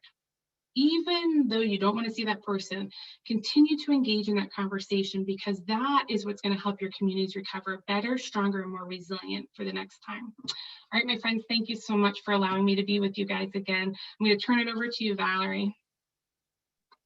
All right. Well, Liz, thank you as always for popping in and being part of this very long meeting series we're doing here. So thank you. Angel's applauding you, I see. Before we let Liz go, any questions for Liz? Okay, if there are none, I'm gonna pause the recording now. All right. Hi, everyone. I wanted to introduce you to our construction cost analyst. Her name is Carol Fries. She works at Northern Valley Catholic Social Services, and both Carol and I believe Keith is on as well. They were the construction cost analysts under our 4407 grant for the campfire. And then today, Carol is just going to talk to you a little bit about her role and the responsibilities, some of the things that she does day to day, and answer any questions that you might have. So without further ado, Carol, you would like to take over. Hi, everybody. Like she said, my name is Carol. I've been within DCSS for 18 months. I'm hired for the campfire. As most people probably know, the campfire was, the largest and worst wildfire ever really encountered in our country. And it decimated the entire town of Paradise, California. We had over 13,000 structures get destroyed. A few homes left standing, but not many. So what I wanted to do is just kind of give you a little bit of an overview of what I do and what I started to do when I was hired at this position, and then kind of just on a day-to-day basis, my role, how I interact with volunteer rebuilds, the case managers, and all the different agencies involved. So when I first started, I was kind of just like dropped in, not really knowing what to expect. And I'm coming to realize that that's just the world of disaster services. Most of us haven't been involved in something like this before. So it really has been a kind of a learn as we go process. What I will say is I understand that most long-term recovery groups, they all work similarly, but they also have very different things that they do and processes. So with anything that I do talk about today, just know that your long-term recovery group or whoever is in charge of your disaster that you work under, they may have different guidelines or rules. And so you'll always want to just, kind of adapt what I tell you and use what you can. And, but ultimately you're going to want to do what they've asked you to do.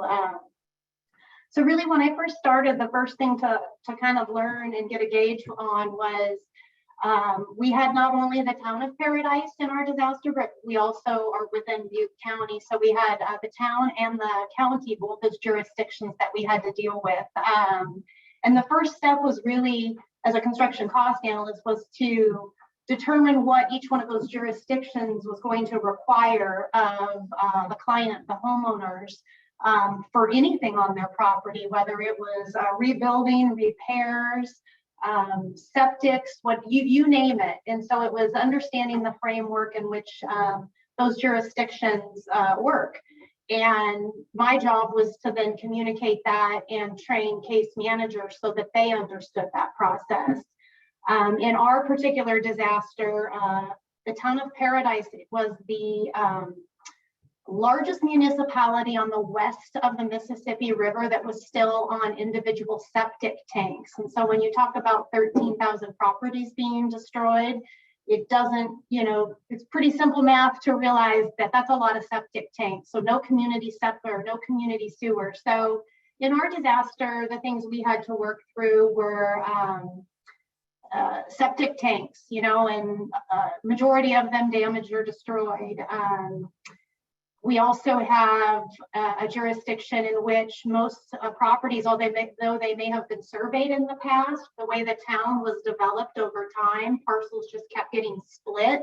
So there was no surveys of records on any of these properties either. And so my role was to kind of formulate a checklist of all the things that kind of had to be dealt with before you could even think about the rebuilding process. And just to name a few, it's temporary power, it's whatever the water district they're on may be requiring. And in Paradise, it's a water district, but then there's a lot of people that are also on wells.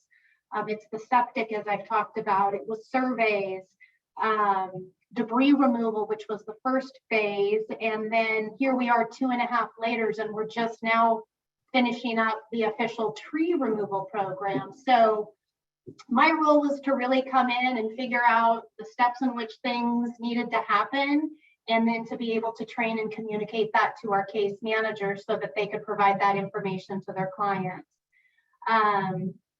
For our disaster, we formulated a checklist for the case managers, kind of just as a framework, so they knew kind of what made sense in terms of steps to take to get something done.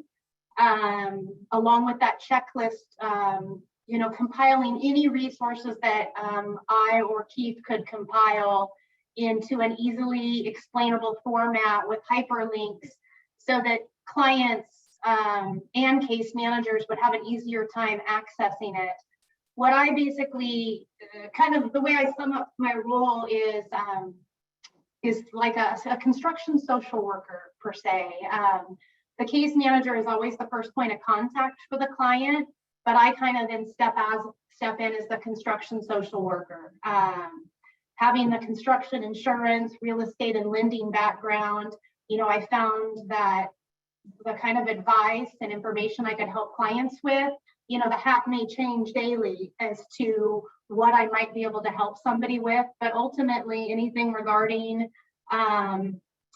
building, planning, environmental health, construction is something that I could potentially be involved or assist with. So I think the first thing that is key is, as a case manager, whether you're a case manager or you supervise case managers, is to get the construction cost analysts involved as soon as possible. Although there may be nothing they can do at that immediate moment, what they can do is provide, a framework or a plan for that particular client. So what I wanted to do is kind of give you a rundown of the majority of the cases, how those work and what that process looks like. So in ETO, and again, every disaster might be a little bit differently, Andreas had set up a construction touch point relating to being able to refer a case to us or a question. We had over 100 case managers in our disaster, And when I first started, I was the only construction cost analyst, and then I was joined by a second one a few months later. But we needed to formulate, a process which to not just kind of have a free for all with the phone ringing off the hook all the time. So basically, there was a construction referral form that was created, and that construction referral form could have anything to do with a simple bid review of perhaps a septic tank and a leach field, or a survey, versus a referral for somebody who wants to do an entire rebuild, who perhaps already hired their own contractor and just needed help navigating that. And in some cases, it was people that had hired their own contractors and were encountering issues with that contractor and how to navigate that. So the nice thing about getting the construction cost analyst involved early is you can kind of get those questions answered and the information out there so that your client is making good, sound choices and the information is available to them, as opposed to finding things out later down the road that can become costly or have legal issues involved. So one of the things we would do is bid reviews, whether that would be a complete rebuild and just reviewing that to make sure that the retail cost is in line. It might just be a repair as well, because we did have some houses that just simply needed repairs.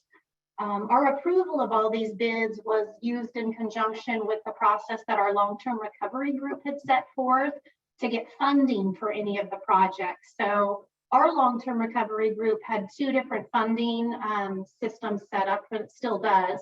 One is a complex unmet needs and one is a simple unmet needs. Again, anything that fell within that umbrella of a homeowner relating to their property, if funding was being requested, those bids had to be reviewed and approved by myself or Keith before those could get moved forward to the funding tables. We also sat at those round tables, both the simple and the complex, and would answer funders' questions as more of an area of our expertise, as opposed to what kind of details the case manager might be able to present for their case. So that kind of has to do with the bid review. The other piece that's pretty crucial is our involvement with the volunteer rebuild organizations. We work with them very closely in terms of reviewing bids and sites with them, and in conjunction with assisting clients on how to obtain funding. And I understand you guys had some, I think, presenters on funding earlier. Funding is always a really big issue and is probably the one thing, if I could wave my magic wand, would be the thing the problem I could solve is there'd be enough money for everybody to rebuild. But no unmet needs table that I've ever been aware of is able to fund everybody 100% without some other aspect or funder coming in. And whether that's a Cal Home Loan, partial insurance funds, the FEMA Max grant, whatever it might be, funding is such a crucial piece. And so on an unmet needs case, the first question we have to ask is, what is going to be the main funding mechanism? And if the client doesn't have any funding whatsoever, we kind of have to go back to the drawing board, at least in our disaster, and figure out how we can supplement what the funders are able to bring to the table.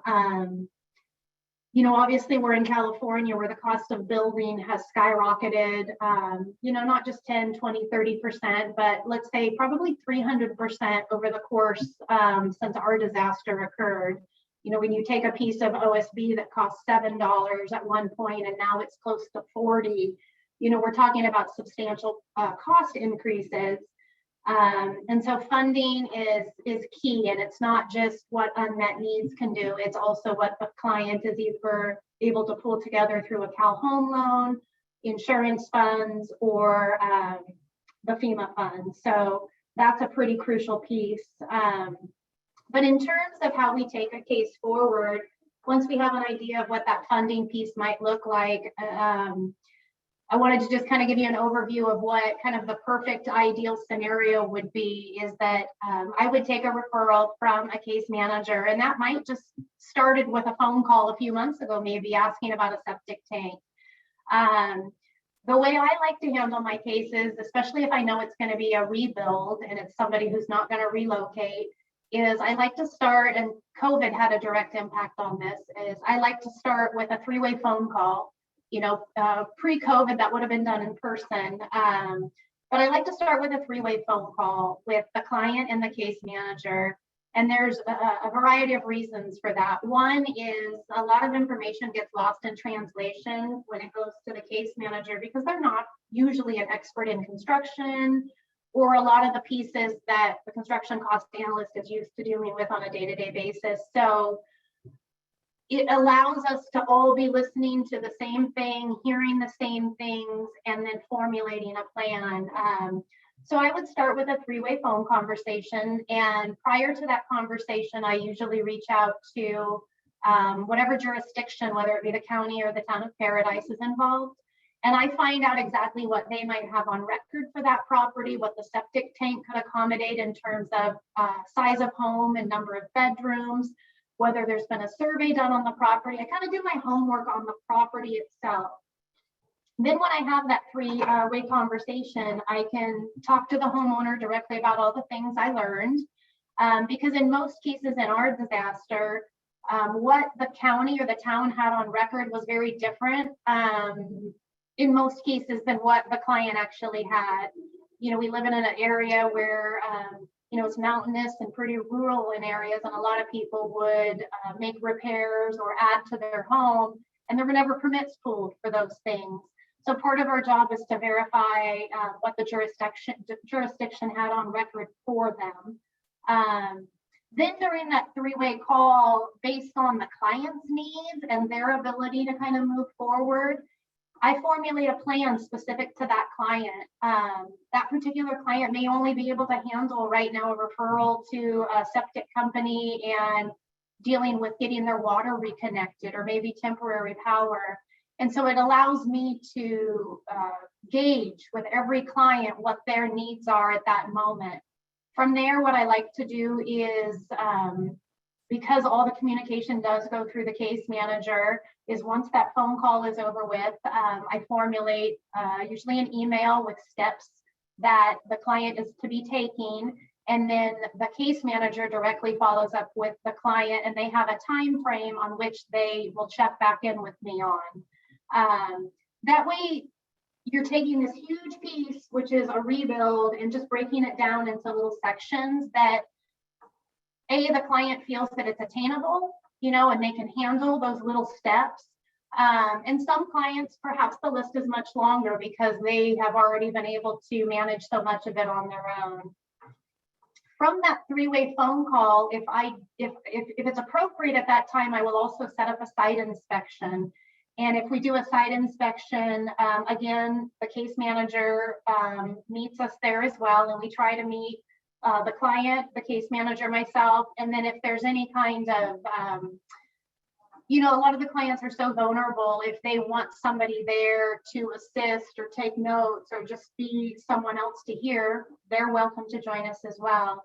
And what we basically do is we review the property. We go over the documents. Perhaps they bring documents to me that perhaps I didn't have copies yet. The verification of ownership of the property is always key. That is one piece of the verification that Keith and I always did deal with. So much of the verification process to go forward to the funding table sits on the DCM's shoulders. But the ownership of the property and that chain of title is something that Keith and I always double checked. At least in our disaster, we had properties that kind of were left to the next generation and the next generation, and perhaps the chain of title was never done properly. So doing the homework to make sure that the person who says owns the property, that really is the case.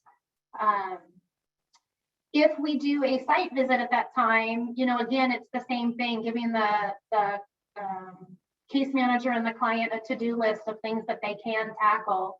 For clients who the funding piece and the property is in a position where we're ready to kind of move to that next step, that's where we would get a volunteer rebuild organization involved. And in our disaster, the primary source of funding is the Cal Home Loan through the town of Paradise, and that limit is $150,000. You know, when I first started as a construction cost analyst in 2019, we were seeing numbers for volunteer rebuilds in the $75,000 to $85,000 figure just for the materials. We're having a hard time at this point. Here we are, you know, 2.5 years post-disaster, seeing bids that can cover it for that 150. That's why the funding piece is so crucial. But in our situation, if they have the Cal Home Loan, we work directly with all the volunteer build organizations, and we work with Mennonite Disaster Services, as well as Volunteers Rebuilding Our Community, which is also known as Hope City in other areas of the country. And then we also have a local contractor who is forming a nonprofit that we are able to do referrals to as well. And what we do is anytime the client is funding the majority of the project, we're able to give them the choice and be able to share all of the floor plans with them in situations where perhaps we're going to have to ask unmet needs for a larger portion of funding. You know, the choices to the client and the size of the home become a lot less in their control because we have to be cost conscious. But part of my role is to work with those volunteer build organizations to review their numbers and then help the client work with the case manager, and then ultimately the case manager and I move the case forward to our unmet needs roundtable. Another crucial part or role that I take on is any other kind of housing projects that we had within our disaster.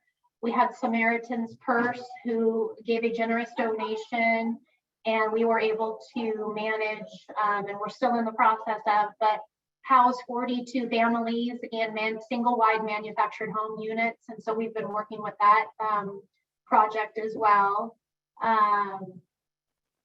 So really anything, like I said, that involves a building permit, housing, planning, environmental health.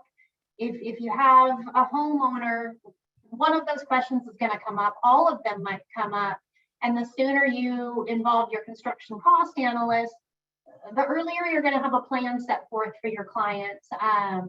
You know, every client moves at a different speed and has the ability to handle things in a different manner than the next client. And I think that's why when I coined the word construction social worker, I think when I first started my career 25 years ago and now end up in this role, it kind of just has melded everything that I have done over the past 25 years. And I think it's an apt title, construction social worker.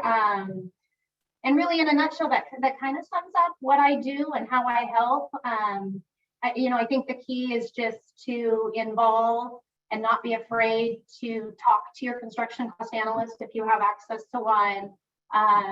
Because if they don't know the answer, they're going to find it, and they're going to know how to find it, and they're going to be able to assist your clients, in rebuilding.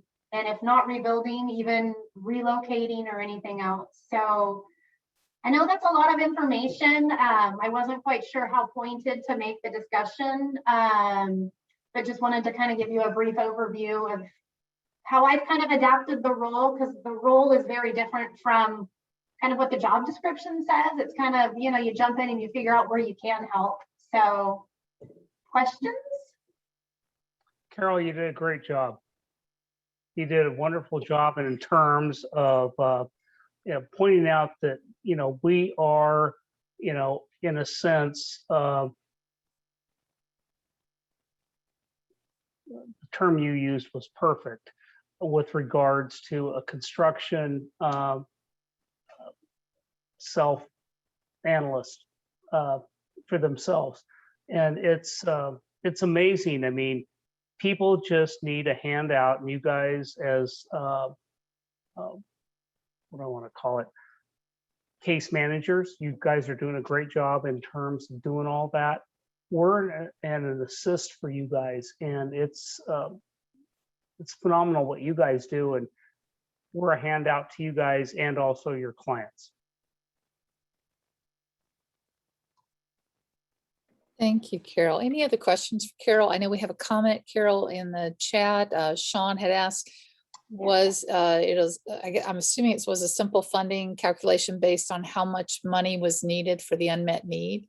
Yeah, so our original simple unmet needs process didn't, it had a cap of $10,000, and that was later expanded to $15,000. And the hope of anything going to the simple unmet needs table is to close the case. So if you had a client that maybe just needed the septic work done, but for some reason had everything else handled, and that's a bad example because that's not generally the case, then you could take it to simple unmet needs for under $15,000. What our funders didn't want to see is if something was going to have to go to complex unmet needs, they are now wanting everything to go at once together, as opposed to trying to handle those, you know, a piece at a time, maybe the septic at simple unmet needs versus everything else at complex. All right, any other questions for Carol before we go to our next presenter? Just really quickly, I wanted to ask Carol to share a little bit about her background for some of our program managers who are considering hiring a construction cost analyst.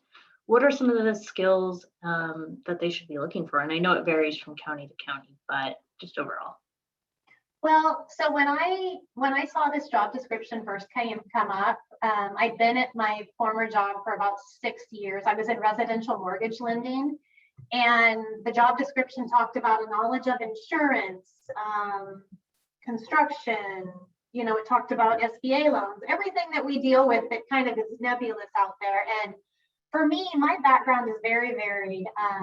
I was fortunate to be able to get a job with State Farm Insurance right out of college here in Chico. And I was a residential building estimator, and I basically specialized in large loss fires. So my first job right out of college was learning how to rebuild a house on paper. And so I understood that process. My background for school is psychology and political science. So I found early on with my job at State Farm that building like called me, like I knew it was something I was interested in. My ex-husband and I owned a construction company. I managed and oversaw 25 speculative home constructions and probably 5 custom home builds or in the early part of my career after I left State Farm. I was a stay-at-home mom for quite a while, but I've probably had 30 real estate transactions, buying, selling, flips. So I have a real estate knowledge. And then most recently, I had the lending background where I dealt with USDA, SBA, Freddie Mac, Fannie Mae, you know, and I was a licensed mortgage loan originator. So I have a varied background, and I think it's probably kind of unique. I don't know that most people have all those different pieces, but for me, I can pretty much, I feel like, answer almost any case manager's questions revolving anything with a homeowner. If not, I know where to locate it just because of my background. Thank you, Carol. Keith, would you like to add anything to that? I worked for nearly 50 years for Webb Homes here in Chico as a construction construction manager, builder's representative. I've been a real estate agent for over 30 years. So when it comes to that stuff, matter of fact, I really do count on Carol a lot when it comes to insurance in particular. And it's one of those things, she and I have worked very collaboratively together with regards to, things she's seen, things I've seen. I've been in not mostly new construction, but also been involved with different companies in terms of whether it's fire or water damage. So she and I have worked very collaboratively together, and between the two of us, we should be able to help any client out with whatever they need. Thank you both so much. All right, well, thank you. Any other questions for Carol? If not, we will let her escape. And I would like to introduce and turn over the stage to Kendall Jarvis with Legal Aid of Sonoma County, who will talk about. I had a question. Oh, sorry, yes. I'm wondering, Carol, could you possibly be available for any general questions regarding clients in a different county?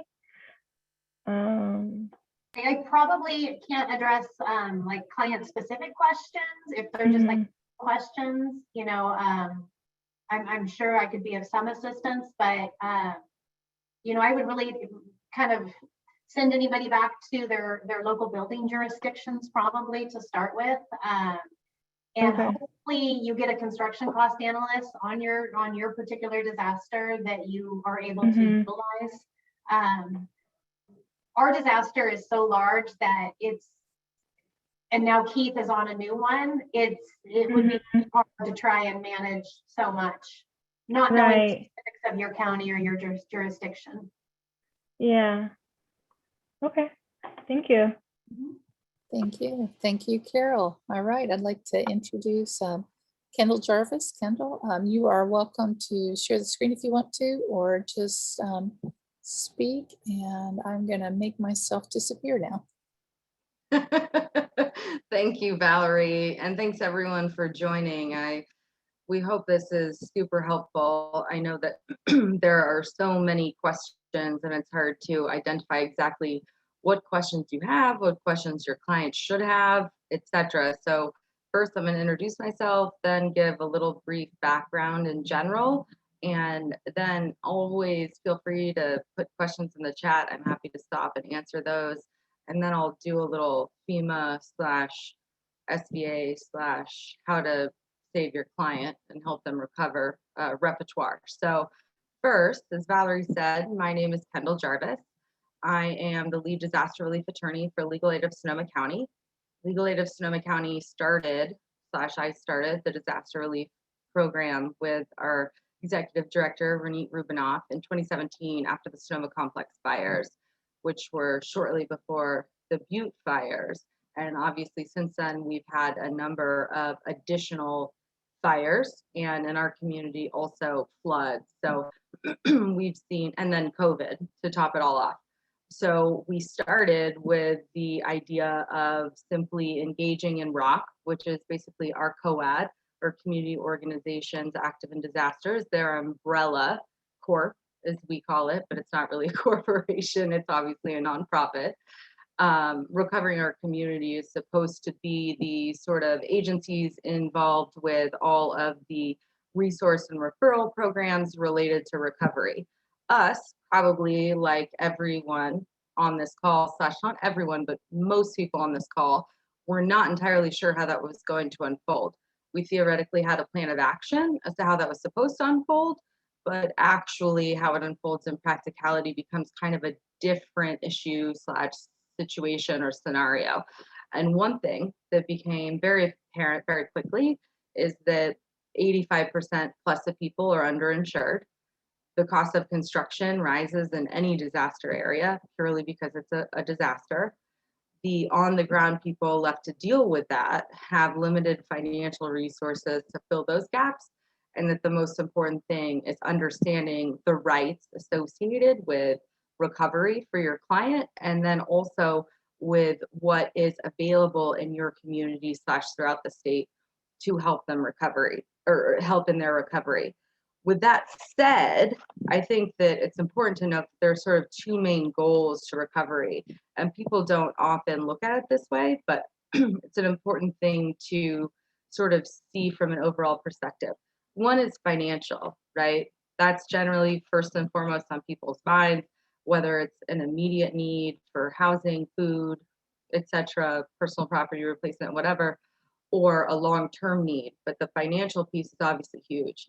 Secondarily is the emotional piece. And the emotional piece is a really, really, really important. I can't stress that enough from a disaster case management perspective, because you guys are the ones that are on the front lines, that are dealing with the clients, that sometimes they may be super easy to get a hold of and really grateful for your help. And other times they might be really hard to get a hold of and or aggressive because they are going through trauma. And understanding and evaluating that to see how much your client can give you throughout this process is incredibly important. So basically understanding your client's limitations. most of what I deal with, obviously, is from a financial perspective. And on the financial side of things, because most legal problems are interconnected with financial problems, there are sort of two pieces of the puzzle there. And this is something that is sort of what I would call lesson learned. I think some people knew it, but not everyone viewed recovery this way. And one is viewing the reality that your client has two financial recovery needs. And the first is their temporary housing recovery needs. And temporary housing can literally be, I need shelter for a few days, a week, a month, or it could be their need, which I'm sure Valerie discussed, for loss of use coverage, or through FEMA, what we call the IHP program, or the Individuals and Households program, to ensure that their temporary housing is stabilized in a manner that they can actually afford to remain stably housed on a temporary basis until, and this is the second piece, they're permanently rehoused. And obviously the second piece, being permanently rehoused, means that they're supposed to be permanently rehoused in the same or similar situation as they were before. I say that sometimes people are like, well, we can't always rehouse people in the same way they were before. This is with the caveat that the people that you guys are targeting are based on your vulnerability scale. And the vulnerability / the more vulnerable the person you're dealing with, the more important that permanent rehousing piece and temporary rehousing piece become. Because if you can't solidify temporary housing and or permanent housing, the larger the financial gap comes. And generally speaking, most people who enter a disaster vulnerable only become more vulnerable, not less, which in part means that their financial gap is likely to increase over time if you can't find a solid solution for them to move forward. So as I'm sure you guys know, our umbrella program / co-ad is called ROCK. Yours may be called something different. I'm probably sure it is, but it's the same idea from one place to another. One of the benefits of having agencies / organizations like Catholic Charities and United Policyholders is that they're present throughout the state. So you're going to have some consistency about what you're dealing with, what information is available to you, how those kinds of issues are handled.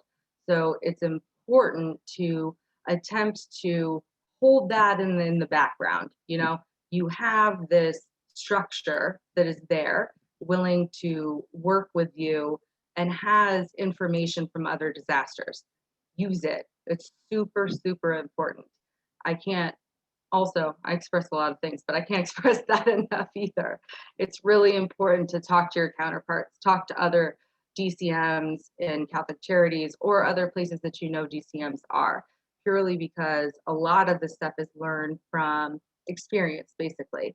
And also, United Policyholders has been around forever, and as much as you might think that the public that you're serving might not have significant insurance ailments, quite frankly, a large part of them they just won't necessarily have the same issues that some of the sort of higher income people may have. So it's important to note those two things. From what you guys have been talking about, FEMA is something that I know way more about than I should, purely because it is kind of a nightmare to figure out. You probably know this as well, but the 2017 Sonoma complex wildfires were the first wildfire that FEMA actually allowed for an individual assistance declaration. And an individual assistance declaration is important because that's what actually gets people, you guessed it, individual assistance. I know that sounds kind of contrived, but the reality is that FEMA always helps, not always, but generally 95% of the time. FEMA helps in disaster response in terms of the actual on the ground financing of, fighting the fire, fighting the flood, fighting the hurricane, fighting whatever it is, whatever weather event that came on. But what they don't always do is actually declare that individual assistance is needed. And that individual assistance declaration has been particularly problematic for California because FEMA has previously viewed any disaster event as one weather event. And wildfires were often seen as not one weather event, but events based on basically the occurrence of where they started. So it was great, but surprising that we got individual assistance for the 2017 fires. That set precedent to also get them for Butte. We then didn't get them for other fires that came. And finally, last year, there was a recognition on a federal level that these fires should be taken together. So as I'm sure you guys all remember, there were many fires throughout the state, and there was a huge push to push that as one weather event. And that was successful, which meant that we received an IA declaration for not just one county, but for basically all impacted counties. There are always going to be some people that are going to be outside of that were impacted, but by and large, that's a really good thing, really good change, and also really, really different than what it's been in the past. I will also say this, that I'm an attorney, went to law school, passed the bar, fortunately, thankfully, but there is so much of this that you do not need to be an attorney for or a specialist for. Really, your ability to understand your client's needs and advocate for them through the process is, I would say, 90% of the issue. We push that out in Sonoma County, where we put a lot on disaster case managers to be sort of the figurehead of pushing through the system, because a lot of what we can do, the more vulnerable a person is push through the administrative process. And by administrative process, I mean literally a governmental administrative agency. So FEMA being one, but also the Department of Insurance that has oversight on insurance issues, or the Contractor State Licensing Board that has oversight on obviously contracting issues. So pushing through those processes can really help your client get a fair resolution. And I've seen it work time and time and time again with disaster case managers. And I will share a little anecdote. When I first started in this position, I suddenly became sort of the go-to person for FEMA issues. And there was basically just a lot of fear. People were like, well, it's a federal agency. There was kind of that, if you do your taxes by yourself, are you going to get in trouble scenario? I think insurance is a lot like that too, where people they're just not used to dealing with it. And because it's a federal agency, it's kind of scary. So a lot of people were reluctant to engage in the FEMA appeals process. And quite frankly, the FEMA appeals process is pretty straightforward. So is the Small Business Administration appeals process.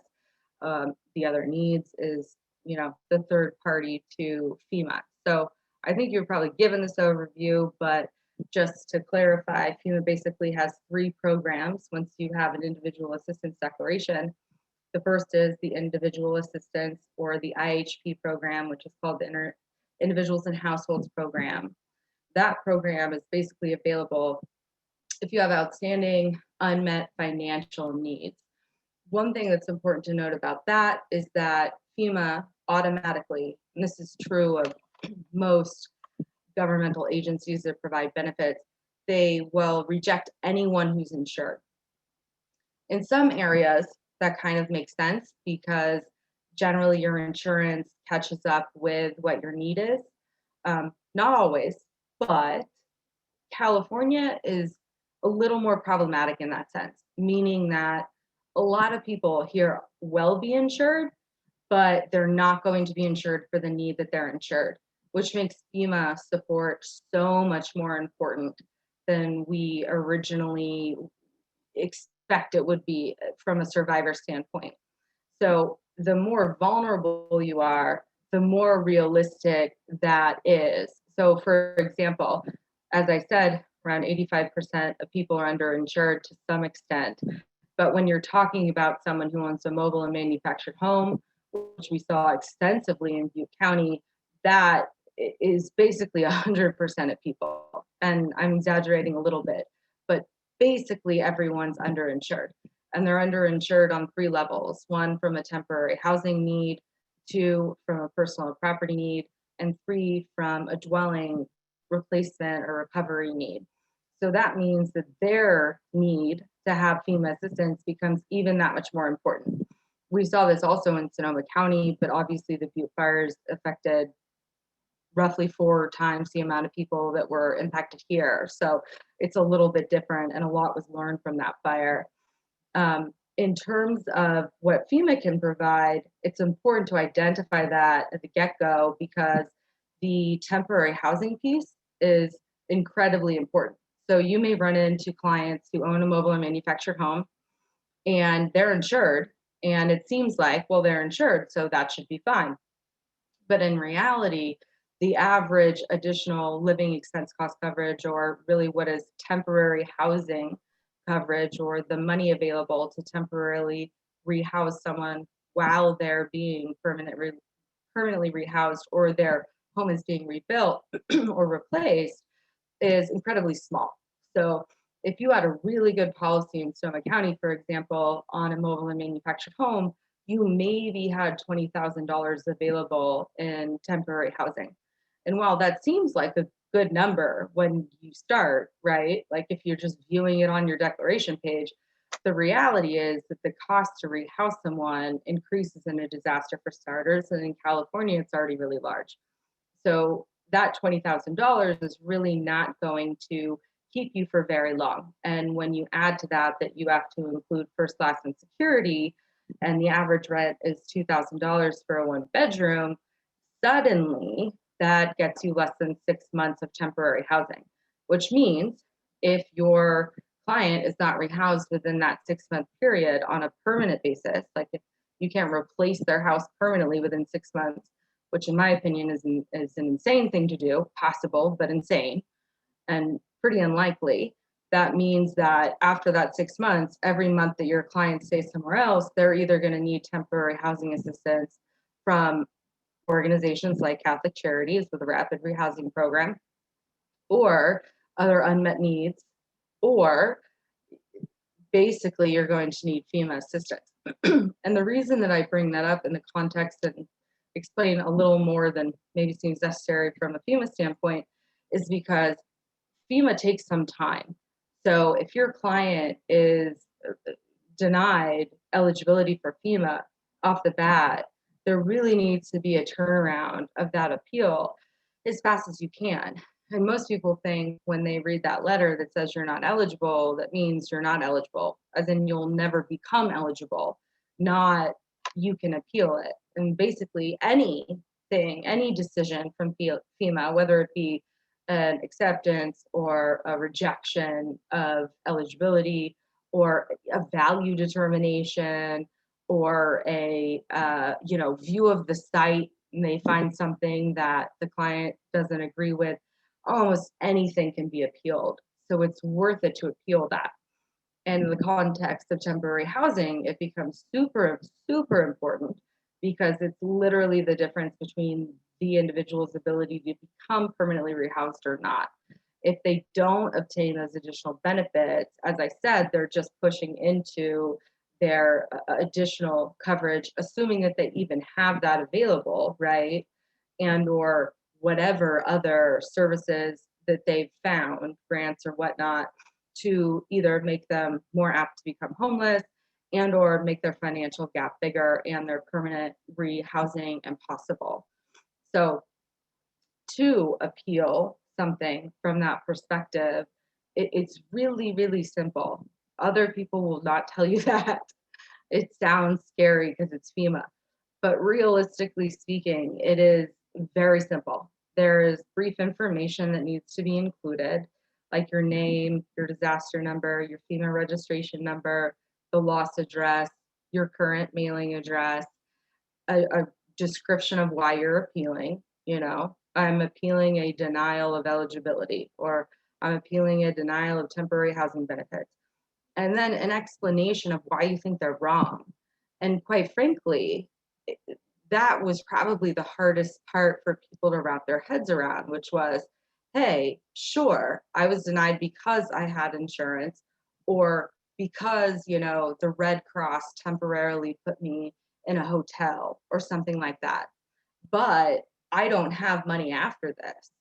right? So if there is a financial gap and that gap exists, all you really need to do is explain that and demonstrate that gap.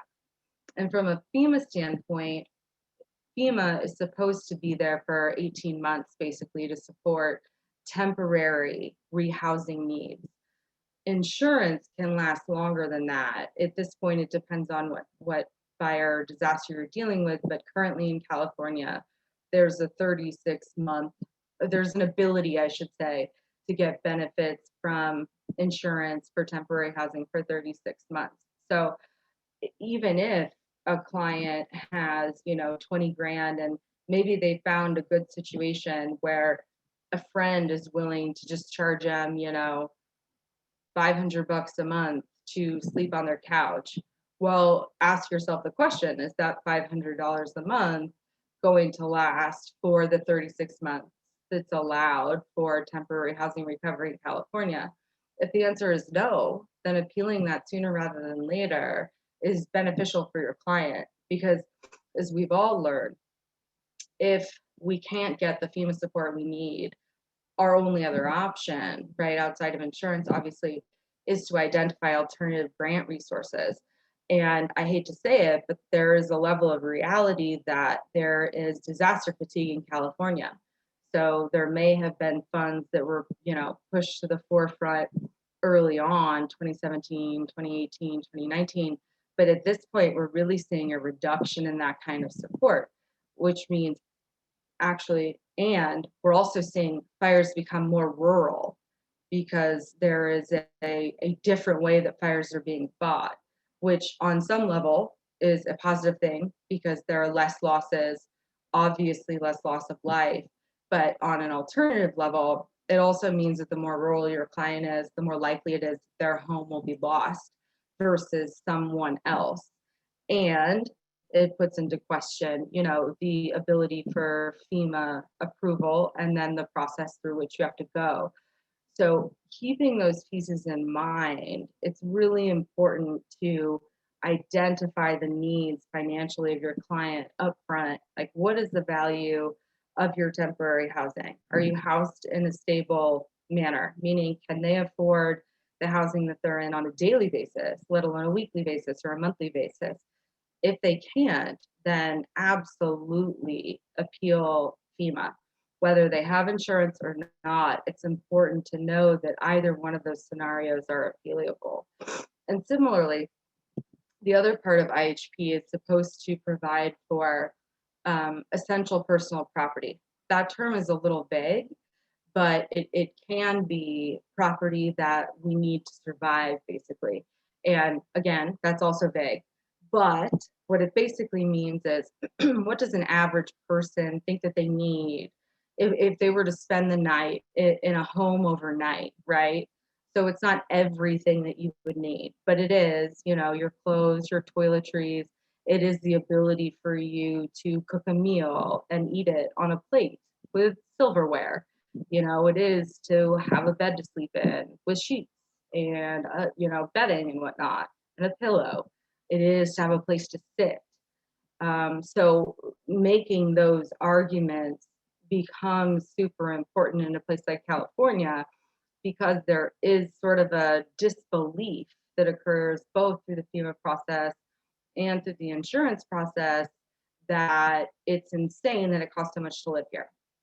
And while I agree with that fact, it's not helpful in a disaster setting, right? And most of the people that you're going to interact with, or your client is going to interact with, whether it be from FEMA or an insurance perspective, they're not going to be situated here in California. And even if they are, they're generally not going to be from here. So maybe they were brought in, but short of literally the inspections that go on in an individual client's home to, quote unquote, confirm the loss, basically you're talking to someone in another state. And we hear so frequently, whether it be from FEMA representatives or insurance agency representatives, that it should not cost so much to live, it should not cost so much to rent, it should not cost so much to build, it should not cost so much to replace your personal property. The list goes on.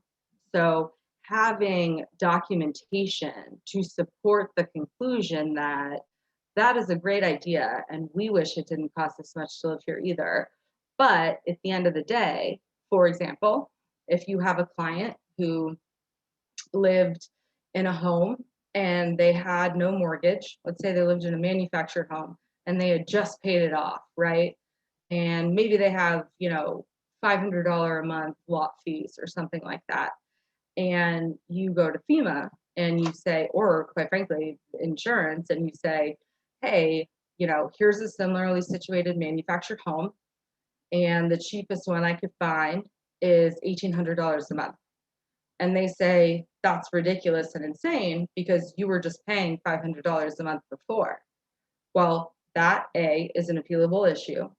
B, it's a very important issue to appeal because you're not going to be able to find something similar for $500.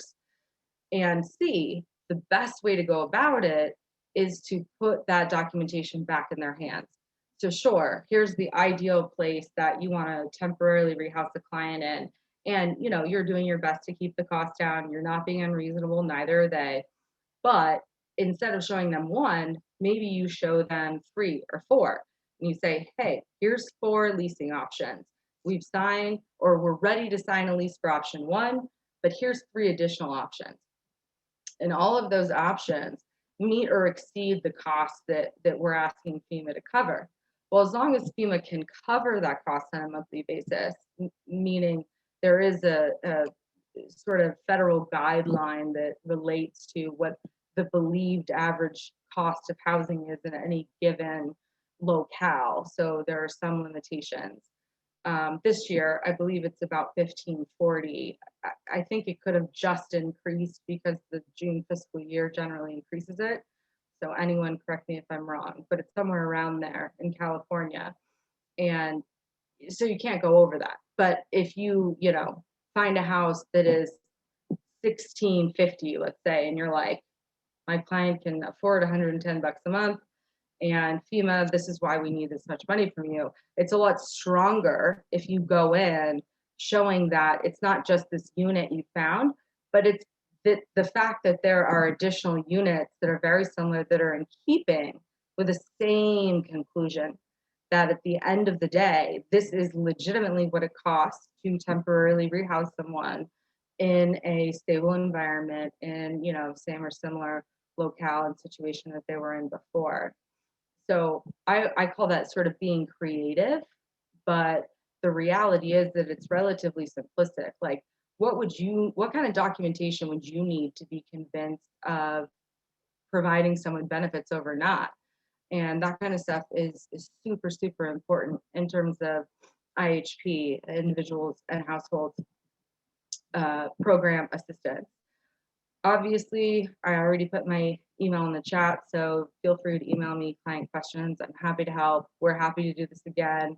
But moving on to the next piece of the puzzle, outside of the individuals and households program, once there's an IA declaration, the second piece of the puzzle is the Small Business Administration loan program. A lot of people will say, I can't afford an SBA loan, so I'm not going to apply. Or it's not worth it to apply because I would be rejected. I'm not credit worthy. That is a very, very bad idea. Nobody has to draw on an SBA loan, meaning they don't have to take it out. But the rest of your FEMA support or potential FEMA support is contingent on A, applying for an SBA loan, and B, getting denied either in full or in part. And I say that for 2 reasons. One, if you go in, have your client apply for an SBA loan, as I said, they don't have to draw on it. But secondarily, let's say they get approved for 150 grand. And there's a $200,000 maximum for a SBA loan related to a dwelling, a $40,000 additional maximum for an SBA loan related to replacement of personal property, and a $1 million maximum for a small business. So let's say somebody applies and one of your clients, and they get 150 grand. And they're like, okay, the 150 grand is going to cost roughly $550 to $650 a month. And they're like, I don't have an additional $550 to $650 a month. Well, number one, they don't have to actually draw on the loan. But number two, they can also actually appeal in reverse. So they have the right to say, thank you for accepting my application, but I actually cannot afford this, and here's why. So if they show in an appeal, just like a standard FEMA appeal, what the cost of their monthly expenses are, and then the fact that they don't have the added ability to take on the burden of that loan, the SBA can actually retract that loan, which may open up additional funding from an other needs assistance perspective. And similarly, if it's the converse where they go in, they apply, and SBA says, well, you know, we can't give you anything, or we'll give you 25 grand. And they're like, we really need that 240. Like, we can't do anything without it. You can also appeal that finding to show, fine, maybe they don't have the best credit in the world. Maybe they don't have a continued work history because they're retired, but they have the ability to afford that payment on a monthly basis. And generally speaking, that kind of thing works. So you can do it either way. But again, just to highlight, it's really, really important to have people go through the SBA process, because without it, you don't even get into the other needs assistance. You can try, it's appealable without the SBA. You can attempt to claim your client wouldn't qualify, but it's a lot more labor intensive than it should be. So the best way forward is to push through that SBA process and appeal one way or the other. Either it's too low or it's too high. But once you get rejected for the SBA or the SBA loan in full, right? So it doesn't have to be a rejected period, but just that you don't get the maximum amount available through that. And or you appealed and they reduced the value. There's a third program, which actually was originally called the Cora Brown Grant Relief Fund. Cora Brown was a lady that survived the Mississippi floods back in, I want to say 1891, but I feel like I'm not right about that, but it's close. But anyway, she started upon her death a trust that provided money to survivors of disasters. Eventually, that was subsumed within FEMA's Other Needs Assistance Program.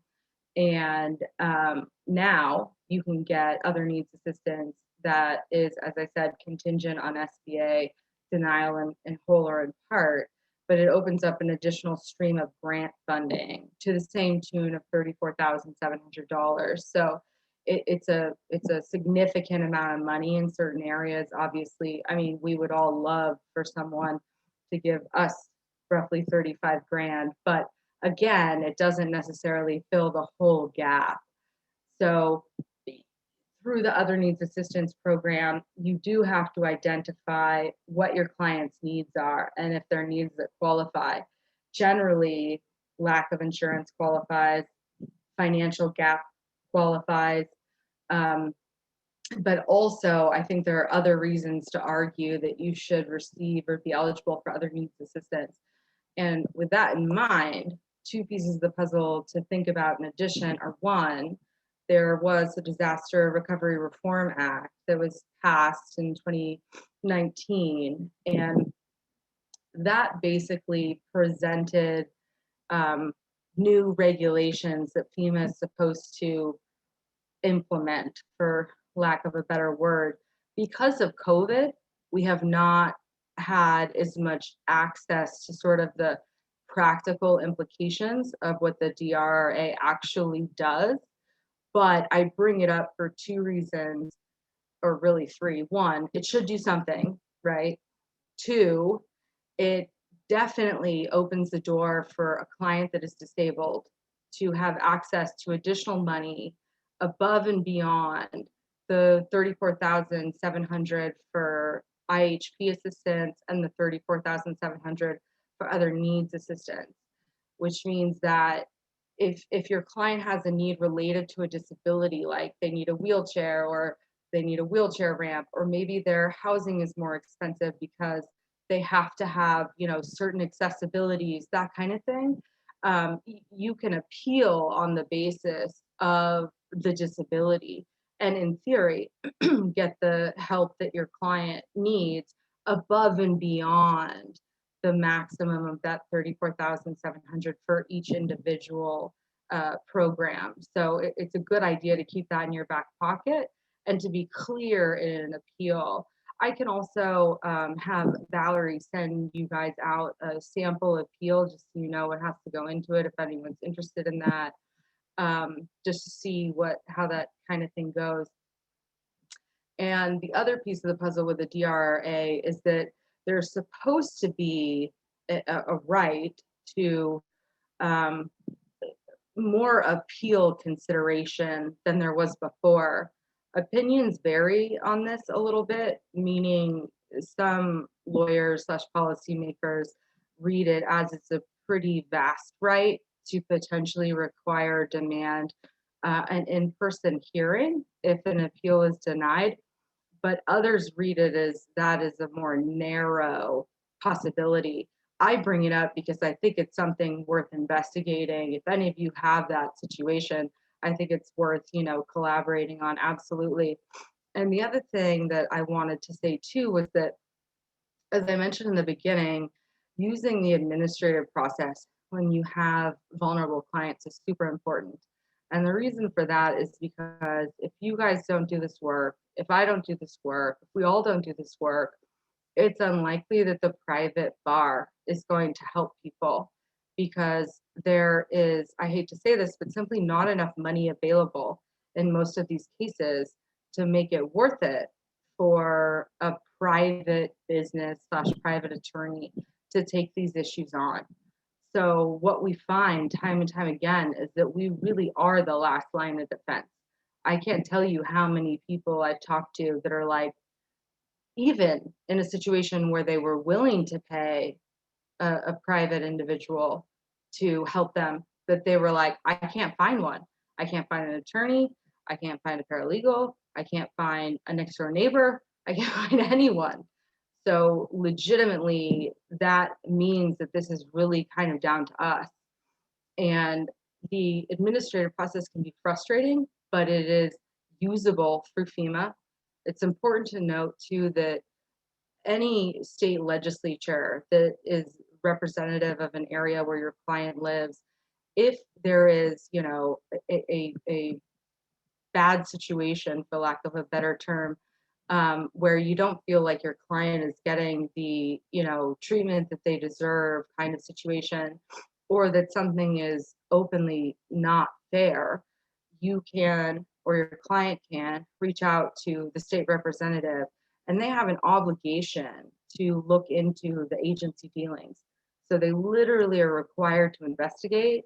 And I will tell you, I was a little skeptical of this at first, but I've done it and they do it. It can take time, but it can also be really, really, really helpful. So keeping that in your back pocket, just knowing that there is someone out there that's going to say, hey, FEMA, hey, Joe Smith in, Yuba County needed FEMA assistance and he was denied, and I can't seem to get any relief through an appeal.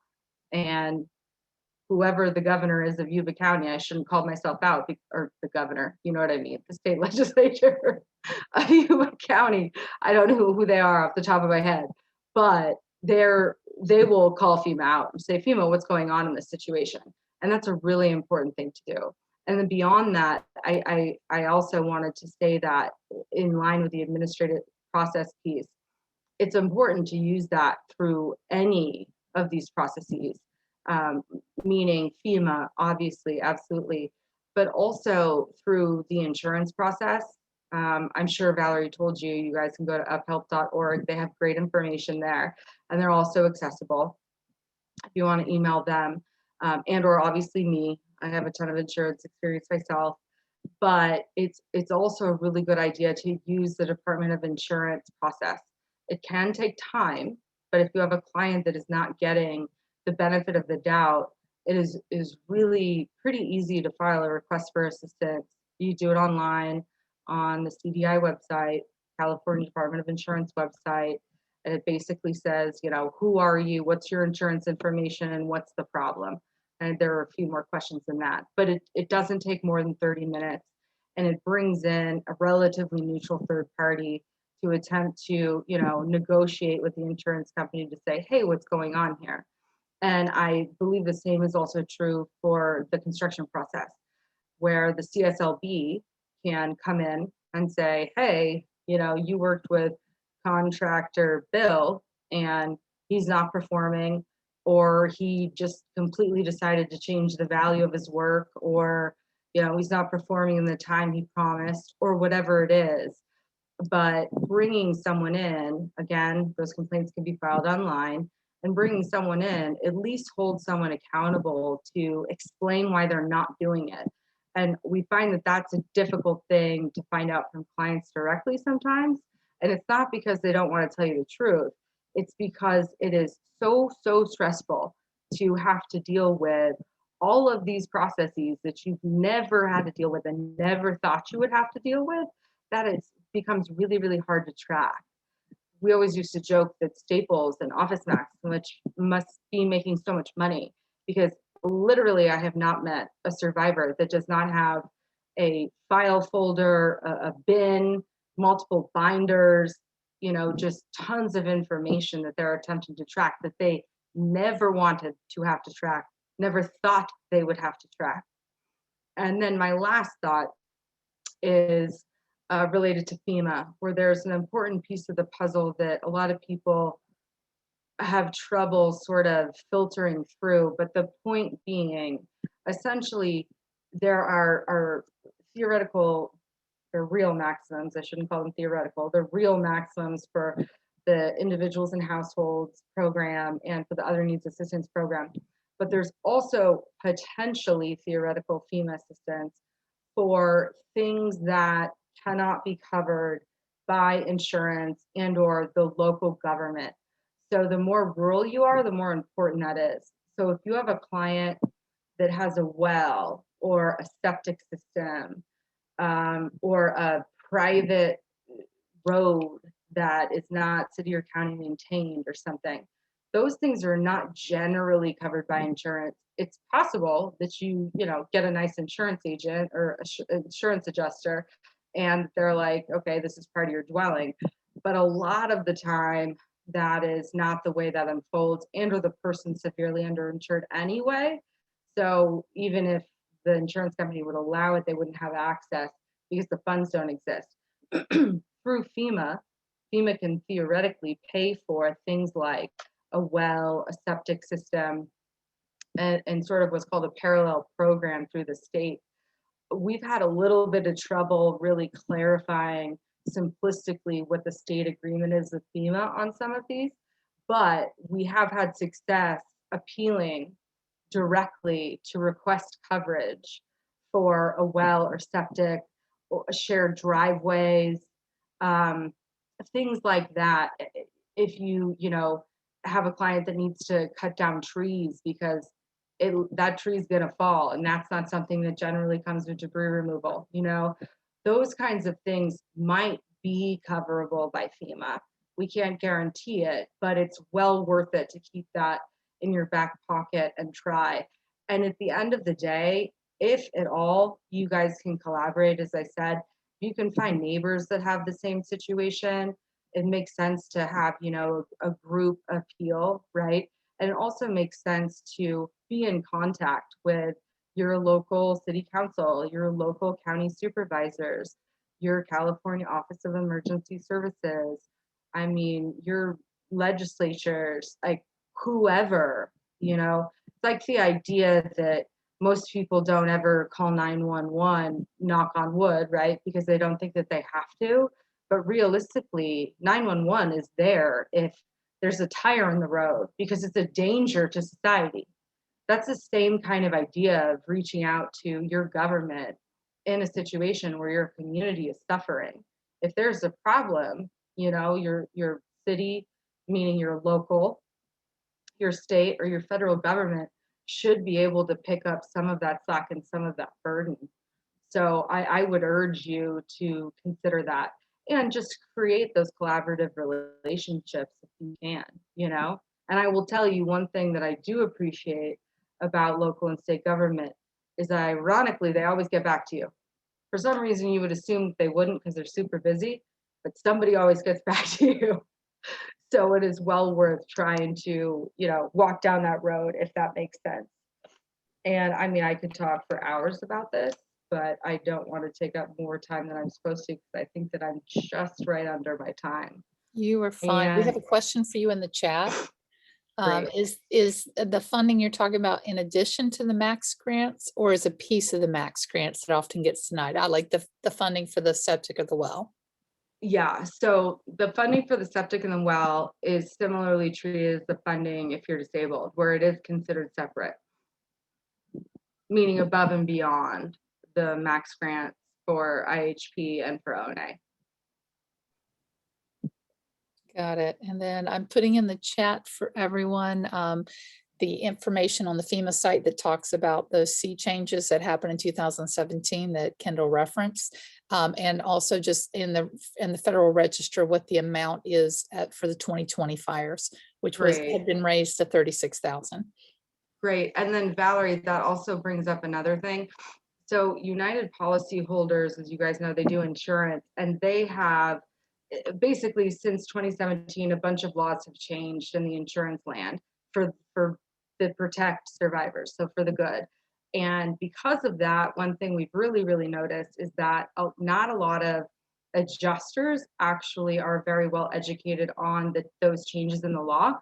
So United Policyholders has a great, I don't remember if it's 1 or 2 pages, but a great pager that says, hey, here's the highlight from 2017. And even if your fire happened in 2019, 2020, or, knock on wood again, God forbid, 2021, the idea is knowing that information and sharing that with your client absolutely puts them in a place where they can advocate for themselves, because adjusters are going to talk to your client. Well, I only hear from people that don't have the world's best adjusters, so I'm not trying to hate on all adjusters. But for those that have issues, which is probably going to be true of you guys if you hear about this, is that they do not necessarily go above and beyond to educate themselves on the legal changes or the meaning of them. And they're going to talk to your client like, no, this is how we've done business. This is how we have always done it. So this is what it is. When in reality, there may be a legal change that protects your client. So I definitely recommend downloading, printing out that one pager, sharing it with your clients, having it by your desk. It's one of those things. Advocate, advocate, advocate. I wrote that down in my notes before I was talking to you guys.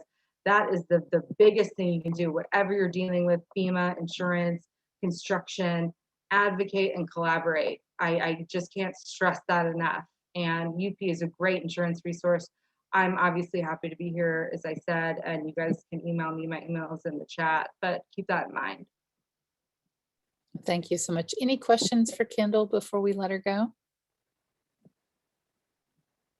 All right, I'm going to do my going once, going twice. Come on, guys. Usually Either I was somebody. that good or that boring. So it's a lot. It's a lot of information we've covered today, and Kendall does have her email in the chat, like she said, and I'll make sure the link goes out to everyone, and I'll make sure that the presenters. The emails are available to you in a document as well when all the handouts and everything go out. So, and you got that was a great presentation. Thank you. Much appreciated. Please do feel free to email me. And thank you, Valerie. I really appreciate you coordinating, collaborating. I'm happy to chat about any of this stuff whenever you need me. All right, I appreciate it so much. Thank you for making the time today, and thank you for laying that out, because you've got that very practical experience of what it looks like.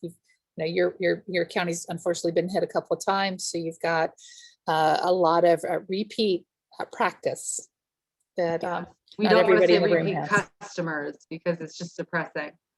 Yes, yeah. So thank you all, and then Thank you. I think we've hit everybody for today.